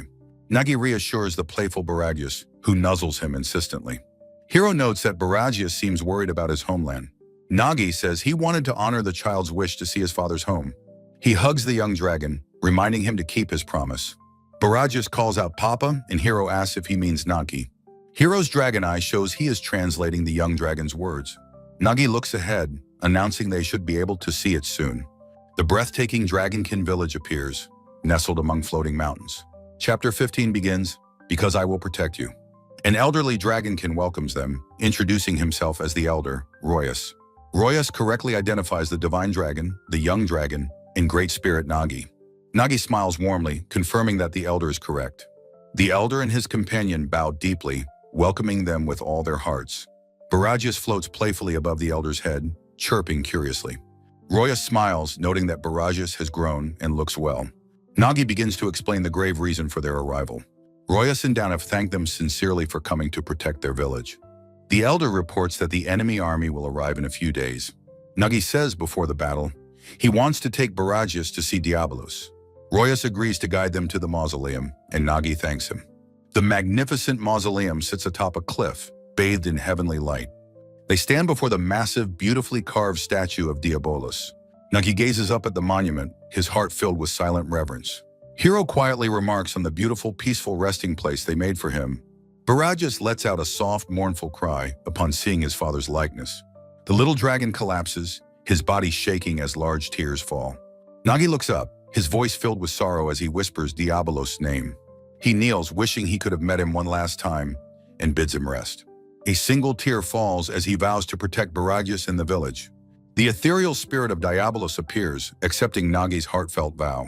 An ethereal image of the dragon Diabolos appears, offering thanks to his friend, Nagi. At the base of a grand mausoleum, Hiro speaks to Nagi. Hiro suggests they visit Diabolos' old haunt. Barajas chirps in agreement. Nagi smiles, seeing that the young dragon is eager to go. They arrive at a deep, foreboding chasm that splits the forest floor. Standing at the precipice, Hiro declares that their path lies downward. Without hesitation, the three of them leap into the gaping darkness. They descend into the abyss, the rocky bottom slowly coming into view. Landing safely, they face the gaping maw of a dark cave. Nagi touches the cold stone, wondering about the nature of this place. He suddenly feels a strange, powerful presence from within the cave. He looks back at his companions, asking if they felt something just now. Peering into the gloom, Nagi senses the presence is watching from the depths. He ventures into the cave alone, leaving Hiro with the sleeping Barajas. A pair of intense eyes appears in the dark, demanding his business. Nagi introduces himself as the Great Water Spirit and asks the figure's identity. A young man emerges, asking if Nagi is a great spirit like him. He reveals himself as Foams, the Great Spirit of Darkness, in his domain. Nagi, surprised, asks the Spirit of Darkness what he is doing here. Foams explains an old dragon acquaintance of his used to live here. He had simply grown curious about the place his late friend called home. Hiro calls into the cave, asking Nagi if he found anything. Nagi recalls Foams' words, calling him an unspirit-like spirit for his attachments. Foams fades back into the shadows, his thoughts lingering on the unusual spirit. Nagi tells a shocked Hiro that he just spoke with the Great Spirit of Darkness. Hearing what Foams said, Hiro laughs, admitting it seems true. Nagi looks at the Dragonkin village, hoping he can meet Foams again. During their stay, a Dragonkin woman remarks on the people's peaceful kindness. An elder vows that they will not let anyone disturb their tranquil lives. Nagi sits quietly, resolving to protect this village and its people. His calm is broken as he senses an approaching threat. Hiro notices his change in demeanor, and Nagi confirms his premonition. With a grim expression, Nagi states that the enemy army is drawing near. Hiro asks if he is ready, as this is his first real war with humans. Nagi admits that while he has fought to save people, he has never killed. He stands, declaring he must be resolute for the village's survival. Nagi turns to Hiro, asking how he can remain so calm. Hiro explains that he is not as kind, his human consciousness having faded. He tells Nagi they are no longer human and must adapt to this world. He admits that speaking with Nagi reminds him of his own humanity. Hiro claps Nagi's shoulder, agreeing they must end this war quickly. Nagi's gaze hardens. He must find the demon clan and stop them. A Dragonkin scout rushes in, calling urgently for Nagi and Hiro. He reports the Lugina's kingdom's army has been spotted. Their faces grim. The vast, cloudy sky stretches over the plains, setting a somber scene. Below the sprawling enemy camp is a hive of activity. From a clifftop, Hiro estimates the enemy force numbers around 20,000. In contrast, he notes, their own forces are significantly smaller. The Dragonkin have only 200 knights and less than 3,000 soldiers. Each elite Dragon Knight is said to be worth 100 human soldiers. Nagi worries that even their strength won't matter against hero-class enemies. He tells a shocked Danif that he senses 5 powerful individuals. He explains these 5 powerful presences must be the kingdom's heroes. Hiro points to the sky, warning that the enemy is beginning their attack. A brilliant, intricate magic circle ignites in the sky above them. The summoning circle crackles with immense and volatile dark energy. A massive pillar of darkness erupts from the ground below. A hulking armored demon materializes, causing the Dragonkin to cry out in alarm. Nagi calmly notes the enemy's skill in summoning such a powerful creature. The demon unleashes a devastating blast of pure destructive energy. The crackling beam of darkness hurtles towards the defenders. Nagi raises a hand, confidently assuring Danif he will block it completely. Hiro smirks, telling Nagi to be careful as he steps forward to fight. With incredible speed, Hiro launches himself directly at the demon's attack. He shatters the blast with a single mighty punch, dispersing the energy. Nagi praises Hiro's impressive power as the attack is nullified. He smiles, thinking they have successfully countered the enemy's first move. Suddenly, his eyes widen in alarm as he senses a new threat. An assassin materializes from the shadows behind him, dagger raised to strike. A loyal dragonkin guard cries out Nagi's name, intercepting the fatal blow. The horse-like assassin's blade sinks into the guard, who shouts for Nagi. The dying guard coughs blood, urging Nagi to stay strong. He insists the medics are coming, even as the poison takes him. The assassin lunges again, but Danif's sword parries her strike. Simultaneously, another cloaked assassin is captured by the dragonkin soldiers. Danif rushes to Nagi's side, asking if he is unharmed. Nagi stands over another captured foe, apologizing for the startling display. The second assassin is trapped, dripping in a thick, immobilizing slime. Danif remarks that such a feat is worthy of a hero. Nagi states that he has questions for their new prisoner. Danif agrees to take the captive for interrogation, and Nagi thanks him. Nagi leaps off the cliff, leaving the prisoners in their care to pursue Hiro. A soldier watches him go, calling out for him to be careful. On the battlefield, Hiro's fist connects with explosive, concussive force. He delivers a devastating blow to the face of one of the heroes. The hero cries out in pain as his face begins to crack.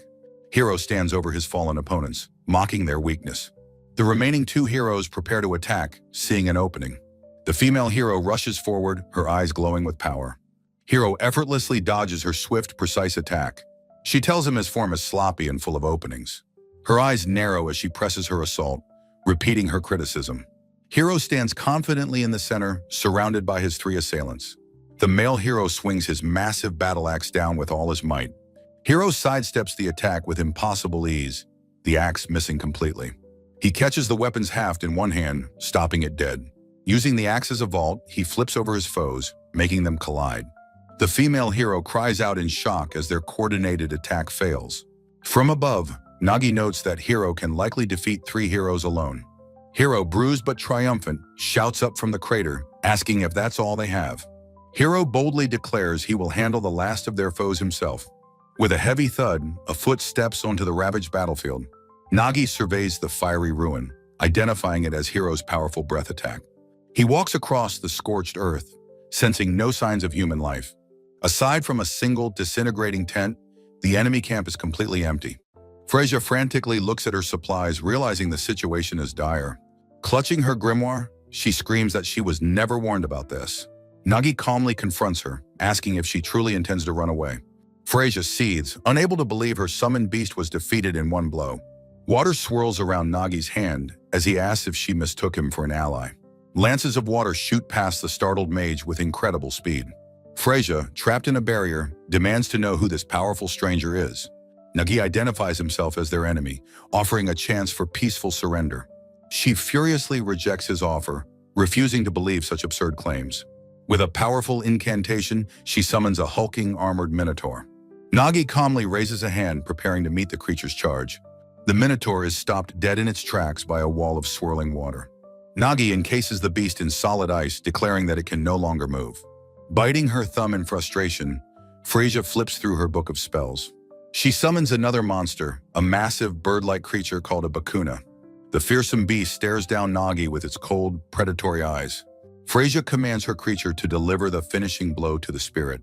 From the water, Nagi summons a massive, monstrous fish to intercept the attack. The fish's cavernous maw, lined with needle-like teeth, snaps shut. It swallows the Bakuna whole, as Nagi knows water is his domain.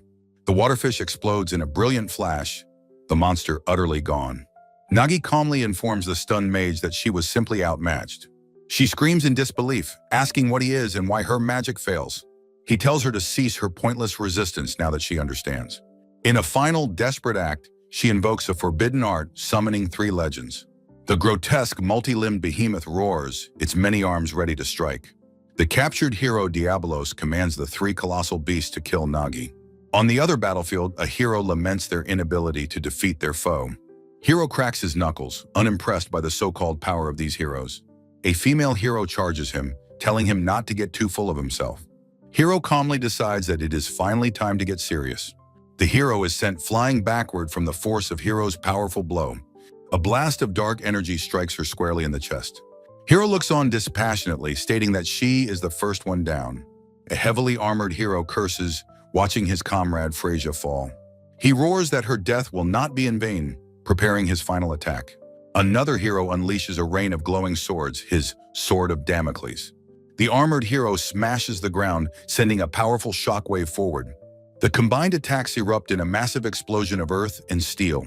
The two heroes look on, wondering if they have finally won the battle. A powerful force erupts from within the cloud of dust and debris. Hero's single fist is shown, having effortlessly blocked their ultimate attacks. The last two heroes are sent flying backward by Hero's counterattack. Hero stands alone on the battlefield, declaring that the fight is over.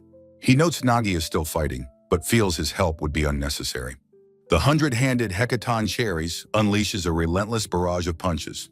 Nagi is battered by the creature's flurry of powerful overlapping blows. He summons a massive wave of water to push the monstrous beast back. The behemoth, however, plows through his defenses with unstoppable force. Its massive maw opens wide, preparing to swallow the water spirit whole. Nagi is caught in the powerful current of his own defensive magic. He is pulled helplessly toward the gaping mouth of the behemoth. He feels the water around him changing, becoming toxic and foul. Surrounded by the three beasts, he realizes he is trapped and vulnerable. In a desperate move, he unleashes a powerful burst of energy from his body. He looks on in horror, realizing the Hydra's venom is poisoning him. He repels the three monsters with a powerful blast of pure water. Nagi realizes that at this rate, he has no way to attack his foes. His usual fighting style, he concludes, will not work against them. The multi-headed Hydra spews a torrent of its deadly venom at him. He understands that this is not an opponent he can defeat easily. He retreats into his mind, desperately searching for a way to win. In the ethereal library of his mind, he discovers a massive chained book. He feels an immense, familiar power radiating from the sealed tome. He realizes that no matter how he looks at it, the book is sealed away. He understands that the knowledge and power within it are forbidden. Swallowing his apprehension, he knows he must use it to survive. With a surge of will, he shatters the magical chains binding the grimoire. A close-up of Nagi's eyes shows his newfound cold resolve. Freyja smirks confidently, believing her opponent is now completely helpless. Her eye widens in shock as she senses an incredible surge of power. Nagi's physical form begins to dissolve into a swirling, ethereal mist. He closes his eyes, calmly invoking the name of a forbidden spirit art. His eyes snap open, his pupils now glowing like intricate snowflakes. He faces the three legendary beasts, preparing to unleash the mist. He unleashes the Mist of Annihilation, his body erupting into the spell. The mist spreads across the battlefield, Nagi's form barely holding together. Freyja looks on in utter confusion, wondering what is happening. The mist dissipates as quickly as it came, leaving an eerie silence. Freyja collapses as Nagi stands over her, the battle finally won. He notes that she has fainted from the overwhelming shock of the event. His own body gives out, splashing to the ground as a liquid puddle. He reflects on the terrifying art that erases life without a trace. He knows he only survived by containing the spell's destructive power. He looks at the unconscious mage, knowing he still needs information from her. He struggles to reform, stating that he can't allow her to die yet. Just as Freyja's eyes flutter open, Hero's voice cuts through the silence. Hero arrives to find the dead hero, lamenting that he committed suicide. He sees Nagi's weakened state and asks who the unconscious girl is. The bound and gagged Freyja is identified as the hero who summoned the giant. Hero explains that he felt something was wrong while he was fighting her. He notes her immense power in the horns, identifying her as inhuman. He concludes she must be one of the demon clan Agatsuma warned them about. Hero coldly asks if they should kill her, as she is too dangerous. As Freyja screams in terror, a dark energy consumes her from within. A faint trickle of water snakes from his hand, his restrained power stirring. The demon mage, Freyja, begs for her life, promising to reveal all her secrets. Her plea turns into a desperate, agonized shriek as a dark power seizes her. Her form dissolves in a violent vortex of dark, chaotic energy. Hero and Nagi can only watch in stunned disbelief, crying out in unison. Thinking this is his doing, Hero shouts Nagi's name in shock. The curse completes its work, utterly obliterating the terrified demon mage. Nagi whispers that he made it in time, having saved someone from a terrible deed. He explains his body acted instinctively, adding that lies are useless against him. Hero sighs, calling him a smooth talker for someone not yet in full control. Nagi's expression hardens. He admits he is not so soft as to spare her. A dragonkin reports that their other prisoner also suddenly took his own life. He speculates a silencing spell was used, as she wasn't the suicidal type. Nagi stares into the distance, the grim reality of the battle sinking in. The peaceful sky above is a stark contrast to the darkness they have witnessed. Back in the village, the tiled roof of a house sits under a calm sky. The young dragon Baragius sleeps soundly, letting out a soft, contented squeak. Nagi's bare feet tread softly on the wooden floor as he returns. Baragius awakens instantly, sensing his beloved guardian's presence. Nagi greets the young dragon, announcing that he has finally come home. The little dragon leaps into his arms, nuzzling him in a joyful reunion. He reflects that their war against the kingdom was over in just 5 hours. Hiro states their victory was overwhelming, with no casualties on their side. Nagi is haunted by the cold cruelty of the demon clan's methods. He knows the true war has only just begun, a far greater threat looming. For now, he surrenders to the joy and relief of being home and safe. Weeks later, the title announces their preparation for the coming threat. Nagi rests in the village, recovering from overusing his power, Baragius asleep on his lap. He knows Hiro is waiting for a reply from the sage, Agatsuma. His thoughts turn to the captured demon girl, the one they now care for. In a sunlit room, the girl, Mashulis, is happily focused on her drawing. She proudly shows her drawing of a flower to her caretaker, seeking praise. The horned woman smiles, telling her the drawing is very well done. Hiro quietly notes to Nagi that she has been in good spirits since waking. Nagi thinks about her name, Mashulis, and her seemingly regressed age. He understands she has lost all memory after the age of 8. He realizes the silencing spell must have had terrible after effects. Hiro reports that Agatsuma has contacted him, arranging a meeting for next week. He explains they will take Mashulis, as Agatsuma wished to see her and Nagi. Hiro asks Nagi how his body is feeling after the intense battle. Nagi confirms he is fine now, forming a water droplet to prove his recovery. A single bubble rises through the water, a symbol of his restored power. Agatsuma's voice echoes over his home, praising them for their great deeds. He greets them warmly, relieved that they have returned safely. Mashulis shrinks away from the sage, clutching her caretaker in fear.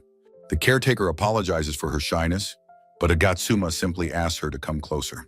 Mashulis looks up, a single tear in her eye, and cautiously obeys. A woman with long white hair notes that Mashulis doesn't seem like a pure demon. She suspects the girl is a half-breed, a mix of human and demon.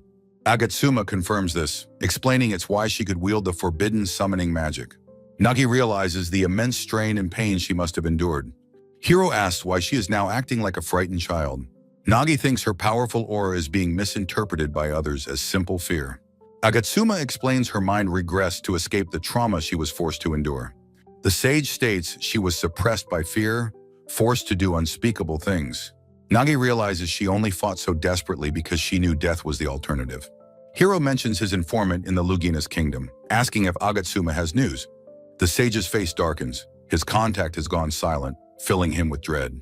He decides to scry upon the kingdom himself to investigate the situation. He recoils as he feels a powerful, malevolent magic emanating from the city. A guard appears behind him, demanding to know who this intruder is. More guards surround him, calling him a suspicious person and preparing to attack.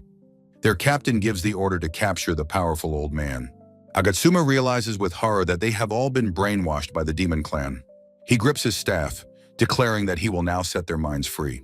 He slams his staff down, unleashing a powerful wave of purifying energy. The magic spreads across the entire city in a brilliant flash of light. The guards lie unconscious, the faint demonic aura now completely gone. Agatsuma realizes the demon's plan in this city has already been accomplished. He sees that not just soldiers, but the king himself have been brainwashed. He tells Nagi and Hiro that his investigation has revealed even more. Many spirit magic users have vanished, and witnesses saw them taken by slaves. He declares that this is undoubtedly the work of the vile demon clan. Nagi wonders what possible purpose they could have for spirit mages and slaves. Hiro states that while this is a problem, he must speak to the Dragon King. Agatsuma warns that if the Dragon King enters the fray, all dragons will follow. Hiro asks the sage to keep the king from acting rashly, and Agatsuma agrees. Agatsuma then asks Nagi to try and cooperate with the other great spirits. Nagi recalls his brief encounter with the neutral and aloof spirit of darkness, Foams. He admits to Agatsuma that he has never even met the other great spirits. He clenches his fist, realizing this is no time for hesitation. He tells the sage he will do what he can, and Agatsuma thanks him. Nagi suddenly remembers something he needed to ask. Agatsuma realizes he forgot to give Nagi a grimoire he had prepared. The sage is appalled at the power required to summon the beast Freyja did. He then turns his full attention to the waiting Mashulis. He tells her it is time to purify the malevolent magic tainting her body. He advises that it is better to heal her heart in a quiet place. The young girl flinches. He softly pats her head, assuring her she can finally rest easy now. Tears of profound relief stream down her face as she accepts his comfort. The horned caretaker is amazed that the sage could get her to open up. Agatsuma smiles, saying he's raised two even more troublesome disciples. Nagi is relieved, trusting Agatsuma to heal her, and decides to return home. He flies through the sky, heading back to the sanctuary of his lake. As he arrives, he looks around in utter confusion. The town has grown immensely in his absence, much larger than he remembered. He thinks it has only been a month, but two boys are running toward him. Yona throws himself at Nagi, welcoming him home with a powerful hug. Nagi looks down at Yona, his heart swelling at the sight of his pointed ears. Nagi, flanked by the young boys Yona and Root, observes the new construction. Yona explains with a brilliant smile that their population has suddenly increased. He calls out to a group in the woods, inviting them to greet Nagi. From the trees, a massive scaled tail slithers silently over the grass. A beautiful lamia approaches, apologizing to Lord Nagi for their sudden arrival. She formally introduces herself and her companions as members of the lamia tribe. The lamia sits gracefully, her powerful serpentine lower half coiled beneath her. A flashback reveals they were persecuted as monsters because of their snake-like forms. She pleads for sanctuary, promising they will devote themselves to Nagi completely. Nagi senses no malice, thinking there is no reason not to accept them. He tells the lamia he only hopes they will get along with everyone else. Overcome with relief and joy, the lamia and her people thank him profusely. Nagi watches them integrate, hoping they can finally live happily and peacefully. Gassel the dwarf announces that the next group of newcomers is ready for introductions. Nagi is surprised as Gassel explains these are more dwarves from his homeland. Gassel says they heard stories of this town and decided to journey here. Another dwarf steps forward to formally ask Nagi for permission to settle here. He presents a beautifully crafted sword as a token of their newfound friendship. Yona and Root gasp in amazement as Nagi holds the magnificent blade. Gassel proudly states that the newcomers poured their souls into this masterpiece. Young Root's eyes sparkle with pure admiration for the incredible weapon. Nagi smiles at the boy and asks him if he would like to hold it. Root takes the sword, his face filled with awe and reverent joy. He looks up at Nagi with a happy, bashful, and grateful smile. Nagi asks Gassel if it would be all right to give the sword to Root. Nagi tells Root he'll keep it safe until he learns swordsmanship. Yona smiles warmly, ruffling his younger brother's hair, happy for him. Nagi realizes the town has grown so large that his barrier is no longer sufficient. He expands the shimmering dome of water to protect the entire settlement. Nagi then asks Yona and Root to find Firi and the other adventurers for him. Inside the mansion, Firi expresses her relief at Nagi's safe return. Nagi tells his gathered friends that he has a difficult task for them. He needs them to act as his envoys to the King of the Elves. Firi is taken aback by the sudden and important diplomatic mission. She asks if something happened in the Dragonkin village concerning the spirits. Nagi confirms that the demon clan was involved in the conflict. He explains they must ally with the elves to protect the world. Firi understands the gravity of the situation and vows to help Lord Nagi. Fail sits silently with his arms crossed, his expression uncharacteristically serious. He resolves that he too must now give his all to the cause. Nagi notices his friend's grave demeanor and calls out his name. Fail announces he will act alone for now, but promises to return.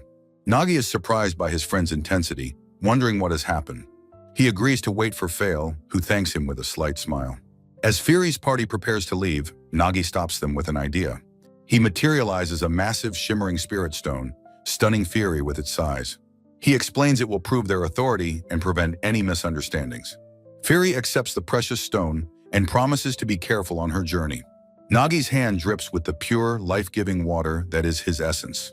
2 months later, Firi and her companions finally return from their mission.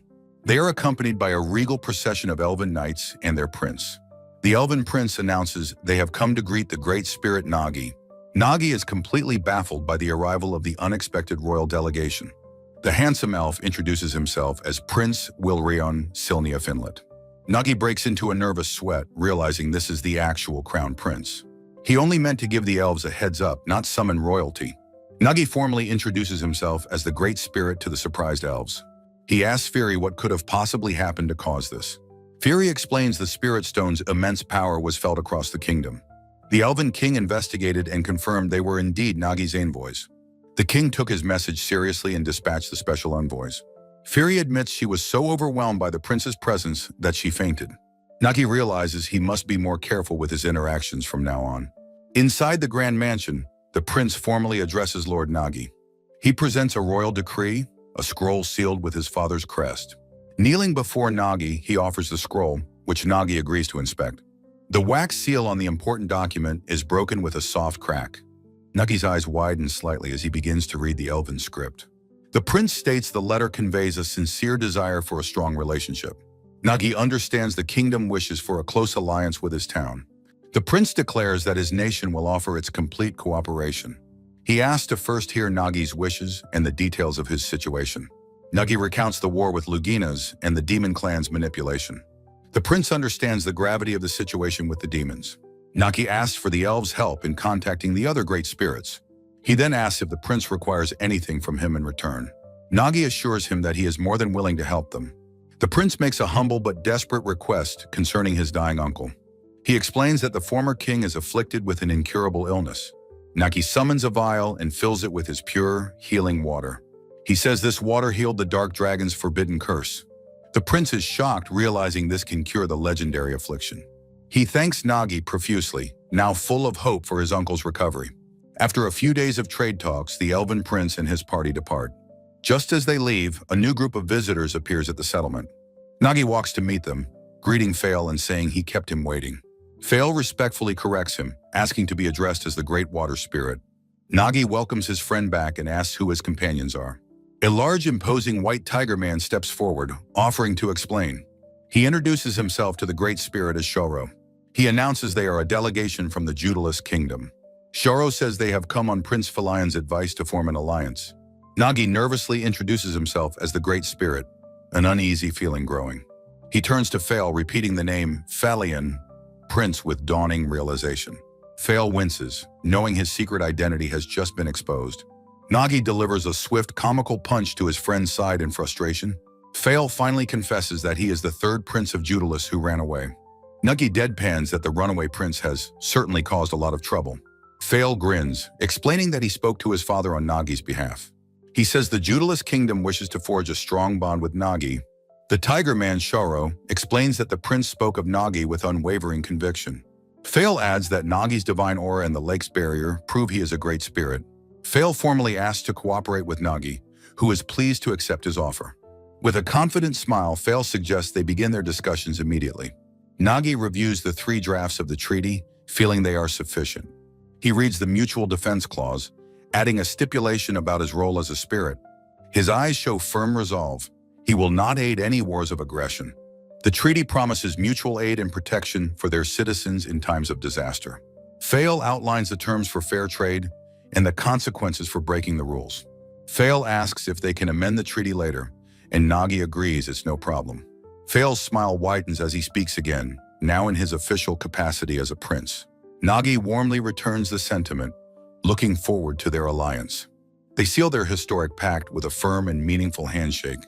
A worried Fury questions Nagi's decision to depart for the Dragonkin village so quickly. Though she begs him to rest, Nagi calmly reassures her it will be a relaxed journey. He explains his dual purpose, forming an alliance and establishing trade routes. The merchant Almina confidently volunteers to handle all the trade negotiations herself. Yona and Root eagerly promise to help by caring for Baragius and guarding everyone. Nagi tells Fury not to worry, hinting at another reason for his journey. His expression turns serious. He knows he must go personally to meet a certain individual. They arrive at the beautiful Dragonkin village, nestled high in the mountains. The village elder, Royus, offers Nagi and his companions a warm and formal welcome. Nagi introduces his smiling companions, Yona, Almina, and Root. He explains that Yona is his contractor and Almina is their trade representative. Royus confirms Nagi's plan to visit the shrine, and Nagi entrusts the boys to him. Alone in a dark cave, Nagi calls out for the great spirit of darkness, Foams. Foams materializes from a dark portal, asking what Nagi wants to discuss. Nagi asks Foams to keep a vigilant watch on the movements of the demon clan. Foams agrees to watch them, but his attention turns to a more immediate concern. The spirit bluntly tells Nagi that he has been overexerting his power. Foams explains Nagi's existence is new and unstable, made worse by forcing his power. His hand dissolves as Foams warns that his very existence could vanish if he doesn't rest.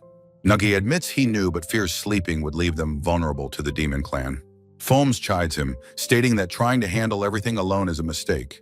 A vision of the spirit crest appears as Foams reminds him of his bond with Yona. He insists that Nagi must trust in his allies and allow himself to rest. Under the full moon, Nagi quietly accepts the spirit's wise counsel. Yona sleeps peacefully in his room, with his brother and the young dragon beside him. He awakens to see Nagi's lonely silhouette sitting on the veranda in the moonlight. Nagi reflects on his tendency to carry every burden himself, believing it was his duty. As he ponders his duty, Yona's voice quietly calls out his name from behind. Nagi apologizes for waking him, but Yona explains he couldn't sleep anyway. Yona playfully asks about his plans for the next day, trying to lighten the mood. His playful demeanor vanishes as he notices the deep worry plaguing his guardian. Yona reaches out, his hand gently moving to take Nagi's. He takes Nagi's hand, surprised to find it shimmering and dissolving into water. Water drips from their joined hands, a clear sign of Nagi's unstable condition. Yona's eyes narrow with understanding. His suspicions about Nagi's health are confirmed. Nagi looks away, unable to hide the fact that his power is indeed weakening. Yona tells him to sleep, but Nagi worries he won't be able to protect them. Yona's eye widens as he reminds Nagi of the promise he once made him. He recalls Nagi asking him to protect everyone, and how that would be his way of helping. He admits he was worried but also happy, certain the others felt the same way. Memories flash by as he speaks of their desire to finally repay Nagi's kindness.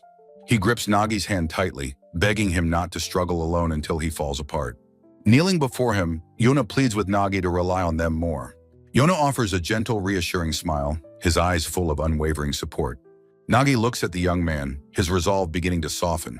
Overcome with emotion, a single tear traces a path down Nagi's cheek. He thanks Yona, telling him that his words have helped him make a decision. With a weary but peaceful smile, he agrees to finally let himself rest. Nagi decides to return to his lake earlier than planned with the boys. His companions wish him a peaceful rest, and he thanks them for their care. A tearful Root and Baragius cling to him, begging him to get well. Young Helio vows to become strong enough to help, and Nagi thanks him. He calls to his waterkin, Suiko, who addresses him as her father. He asks her to protect everyone but not to be reckless, and she gently agrees. Yona stands before him, promising to do his best while Nagi sleeps. He gives a confident wink, telling Nagi not to worry and to rest completely. Nagi looks at his contractor, his heart filled with gratitude and trust. As he dissolves into the water, he thanks Yona and promises to return. Yona watches him go, promising to handle everything and pray for his recovery. Nagi's consciousness sinks deep into the silent, starlit waters of his lake. Yona's tearful reflection smiles, bidding a temporary farewell to his guardian. Yona, Root, and Helio watches the surface of the lake sparkles with fading magic. Yona raises a hand to his face, wiping away the tears of farewell. He places his hand on the water, wishing Nagi a good night until they meet again. A single drop hits the water, signaling the start of a new chapter. Years later, a young Root asks his older brother Yona what is wrong. Yona stands rigidly, sensing that his long-slumbering guardian has finally awakened. Root cries out in shock as Yona scoops up the creature and sprints away. Yona arrives at the lake just in time to see a great column of water erupt. As Nagi's form coalesces from the water, Yona clenches his fist in anticipation. Nagi steps onto the shore, greeting the young man who has waited so long for him. Yona smiles, noting that it has been a long time, and he has grown up. He learns with surprise that 5 years have passed while he was asleep. He greets the young dragon Baragius, who has also grown bigger in his absence. Agatsuma appears, remarking on how quickly children grow, much to Yona's delight. Nagi is shocked by the sage's sudden arrival, who explains he foresaw the awakening. Agatsuma has much to report, so Nagi suggests they speak at his mansion. As they walk, Nagi is struck by the incredible development of his town. He marvels at the large apartment-style buildings that have been constructed. Agatsuma explains that he helped the dwarves build mansions for the growing population. Yona proudly shows off the new teleportation circles that facilitate trade and travel. Nagi is relieved but asks about the state of the world outside their barrier. Agatsuma's expression turns grim as he prepares to report on the demon clan. He reveals the demons have spent 3 years modifying monsters and unleashing them. A tear falls as he recounts the devastation, noting human kingdom suffered the most. He speculates that smaller incidents years ago were likely rehearsals for this war. Nagi realizes with dawning horror that the basilisk he fought was part of their plan. A young boy named Root explains that a terrifying monster attacked their town. He then proudly announces that his older brother, Yona, was the one who defeated it. Nagi is taken aback. a look of impressed surprise on his face. Suiko, the waterkin, adds that she and others helped defend the barrier. Nagi, held gently by Suiko, offers his sincere thanks for protecting their home. A soldier approaches, reporting that though the town is safe, something strange happened. Suiko's watery hands present a dark, jagged crystal recovered from the creature. Nagi takes the odd black stone, wondering what it could possibly be. His eyes suddenly widen in a flash of horrified recognition. He realizes it has the same cursed aura as the collar that bound Diabolos. He instinctively lets a single, pure drop of his water fall onto it. The crystal erupts in a brilliant flash of light, purging the darkness. Root is shocked it turned red, as Negi identifies his true nature. Suiko explains that spirit crystals are like the very hearts of spirits.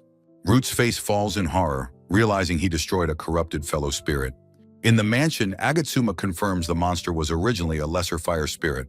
Nagi's hands clench into tight fists as he mutters that this is unforgivable. He vows he will never forgive those who corrupted a spirit for their own ends. The intensity of his cold fury makes Yona and Root flinch in fear.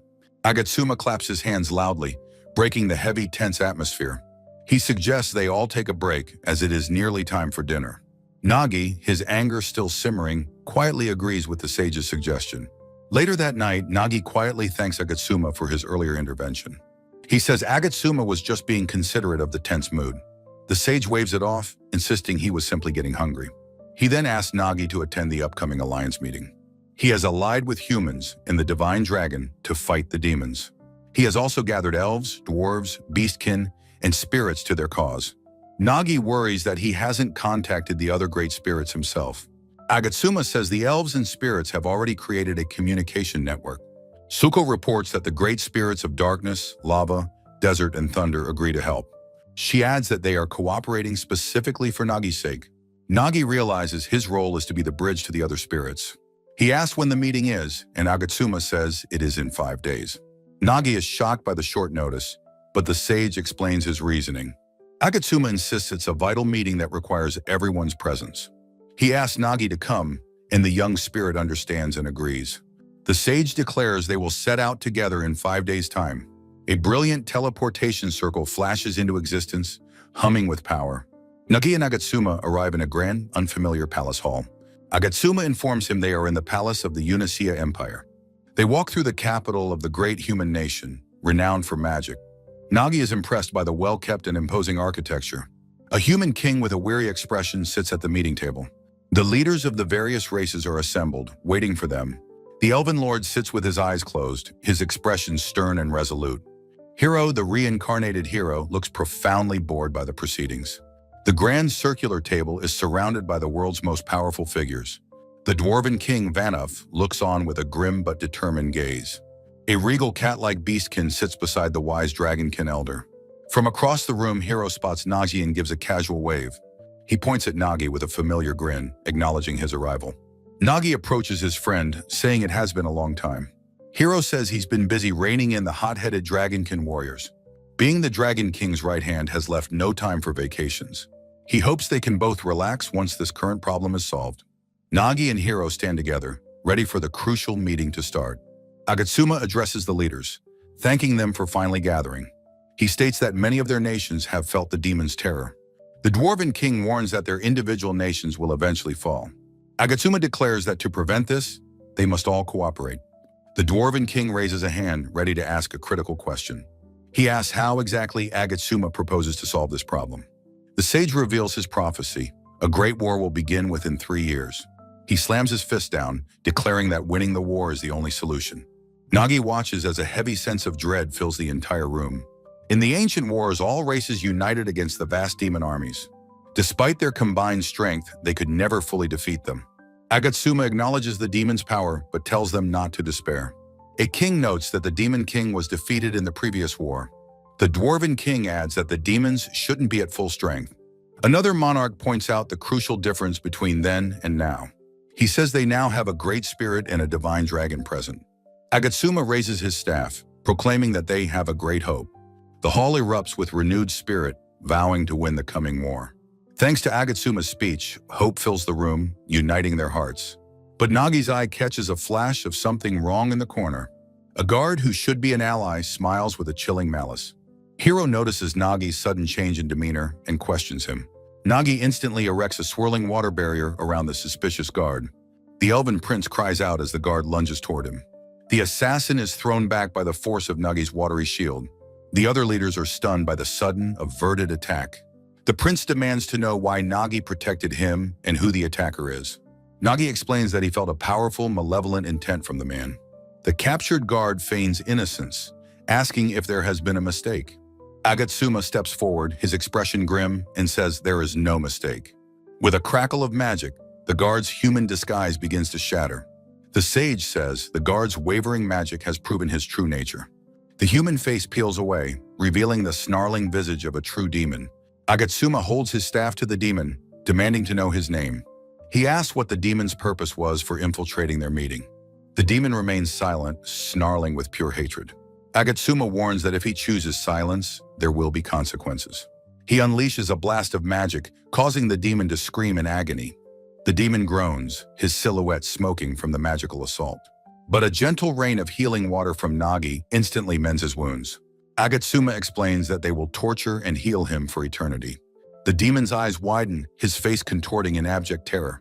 He breaks, screaming that his name is Yunus, from the intelligence unit. The captured demon, Yunus, explains his mission to the Alliance leaders. His primary goal was to investigate the great spirits and dragons. Nagi listens with a cold, focused expression, his anger building. He steps forward, insisting he be allowed to ask the demon one question. He demands to know what the demon clan plans for the captured mages. Nagi's eyes burn with intensity as he commands the demon to tell all. Yunus bares his sharp teeth, ready to reveal their horrifying purpose. He explains they brainwashed the mages, forcing them to summon spirits. These summoned spirits are then cruelly used as living sacrifices. All of this is for the singular goal of reviving the Demon King. Agatsuma is horrified as the demon proclaims the Demon King's return. Yunus laughs manically, his body beginning to swell and contort grotesquely. Agatsuma shouts, a warning to Nagi, as the demon begins to self-destruct. Nagi instantly raises a swirling barrier of water to shield the leaders. The protective shield absorbs the full force of the dark, violent explosion. He asks if everyone is all right. Agatsuma confirms Nagi saved them. Nagi realizes this was not a simple act of self-destruction. Agatsuma suspects he was remotely detonated by another demon. The other leaders fall into despair, believing they cannot defeat the legend. Agatsuma's powerful voice tells them it is too early to give up hope. He points out the demon said the king will return, not that he has. The kings realize this means the Demon King is not yet present. Agatsuma declares this gives them a precious window to prepare their forces. They must find a power strong enough to stand against the Demon King. He announces that they will now conduct the divine selection of the heroes. They will form an army and use every resource at their disposal. The Alliance agrees to stop the revival, with the papacy leading the selection. Several weeks later, a delegation arrives at Nagi's town by the lake. An envoy from the Alnus papacy explains the reason for his visit. He reveals that a divine oracle has chosen 5 new heroes. He then states that one of these chosen heroes is in this town. The oracle specified a child contracted to a great spirit. The envoy turns, identifying the astonished Yona as the chosen one. Nagi is shocked, never wanting Yona to be drawn into this war. Holding Yona's hand, he asks if the divine oracle is truly absolute. The envoy says the heroes will gain divine power to fight the king. Yona reveals a new glowing crest on his chest, the mark of a hero. Nagi accepts that if the gods chose Yona, he cannot interfere. The envoy says Yona must now come to the papacy's holy mountain. He will train there until the day of the Great War finally arrives. Nagi's eyes narrow, asking if they are taking his contractor away. The envoy falls silent, intimidated by the Great Spirit's quiet intensity. Nagi says he will not force Yona, leaving the choice to him. He can see in his contractor's eyes that a decision has been made. Yona tells the envoy that he wants to protect the people he loves. With unwavering resolve, he declares he will become the hero of water. He gratefully shakes the envoy's hand, accepting his new role. In 3 days, Yona will depart to begin his training as a hero. He announces to the town that he will be gone for 3 years. The Dark Elves are conflicted, uneasy about this alliance with their oppressors. Nagi tells Yona he wishes he could go but is needed here. Yona smiles, agreeing that Nagi must stay to protect their home. Nagi looks at him with pride, remarking on how much he has grown. Root and Nasha rush to their brother, amazed by the incredible news. The other children gather around, wishing their friend good luck. Yona smiles brightly, taking in the support of his found family. But he notices that his best friend, Helio, looks deeply troubled. Helio turns his back on the celebration, his expression downcast. Yona calls out to his friend, concerned by his sudden silence. He watches Helio walk away from the group, standing alone in a spotlight. Nagi observes the growing rift between the two boys with concern. That night, a crescent moon hangs in the dark, starry sky. Nagi cradles the dragon egg, feeling lonely at Yona's impending departure. He admits to himself that he will miss the young man dearly. He then spots Helio walking alone across the stone courtyard late at night. He wonders where the young, dark elf is going at such an hour. Sensing something is amiss, he creates a waterkin to follow him. In a dark forest clearing, Yona apologizes for summoning Helio so late. Helio bitterly asks what a hero of the Alnus papacy wants with him. Yona says he wanted to properly explain his decision to his friend. Helio turns away sharply, stating that he doesn't want to hear it. He admits he is happy for Yona, knowing how hard he's worked. But his pent-up resentment finally bursts forth with raw emotion. He demands to know why Yona allied with their people's sworn enemies. He shouts that it was because of them that dark elves are persecuted. Yona quietly acknowledges that what his friend says is true. He thinks of the dark elves' tragic origin as experiments of the demon clan. Although they were victims, they were no different from other elves. But the papacy declared them heretics for possessing demonic power. People believed the papacy's words and began to hunt the dark elves. Helio remembers being constantly chased before finding refuge at the lake. He pleads with Yona, asking why he would work with their tormentors. Yona gently takes his hand, saying it is because they are the problem. He has decided to go to them and confront the injustice directly. Helio is confused, asking his friend to explain what he means. Yona reveals he has another goal besides becoming a hero. He pauses for a moment before revealing his secret ambition. He will make the Pope rescind the declaration that dark elves are heretics. Helio is stunned, realizing a hero has far more influence. Yona explains the Pope is more likely to listen to a hero's plea. Helio asks when he decided this. Yona says he's thought it for a long time. He wants to change the reality of persecution for the people he loves. When he was chosen as a hero, he knew it was his chance. He remembers when Nagi rescued him and the others from slavery. He wants to be like Nagi, using his power to save others. He is determined to save those who suffer from unjust treatment. Tears stream down Helio's face as his anger completely melts away. He apologizes, but Yona says he should have explained everything sooner. Helio vows to protect the town in Nagi and Yona's absence.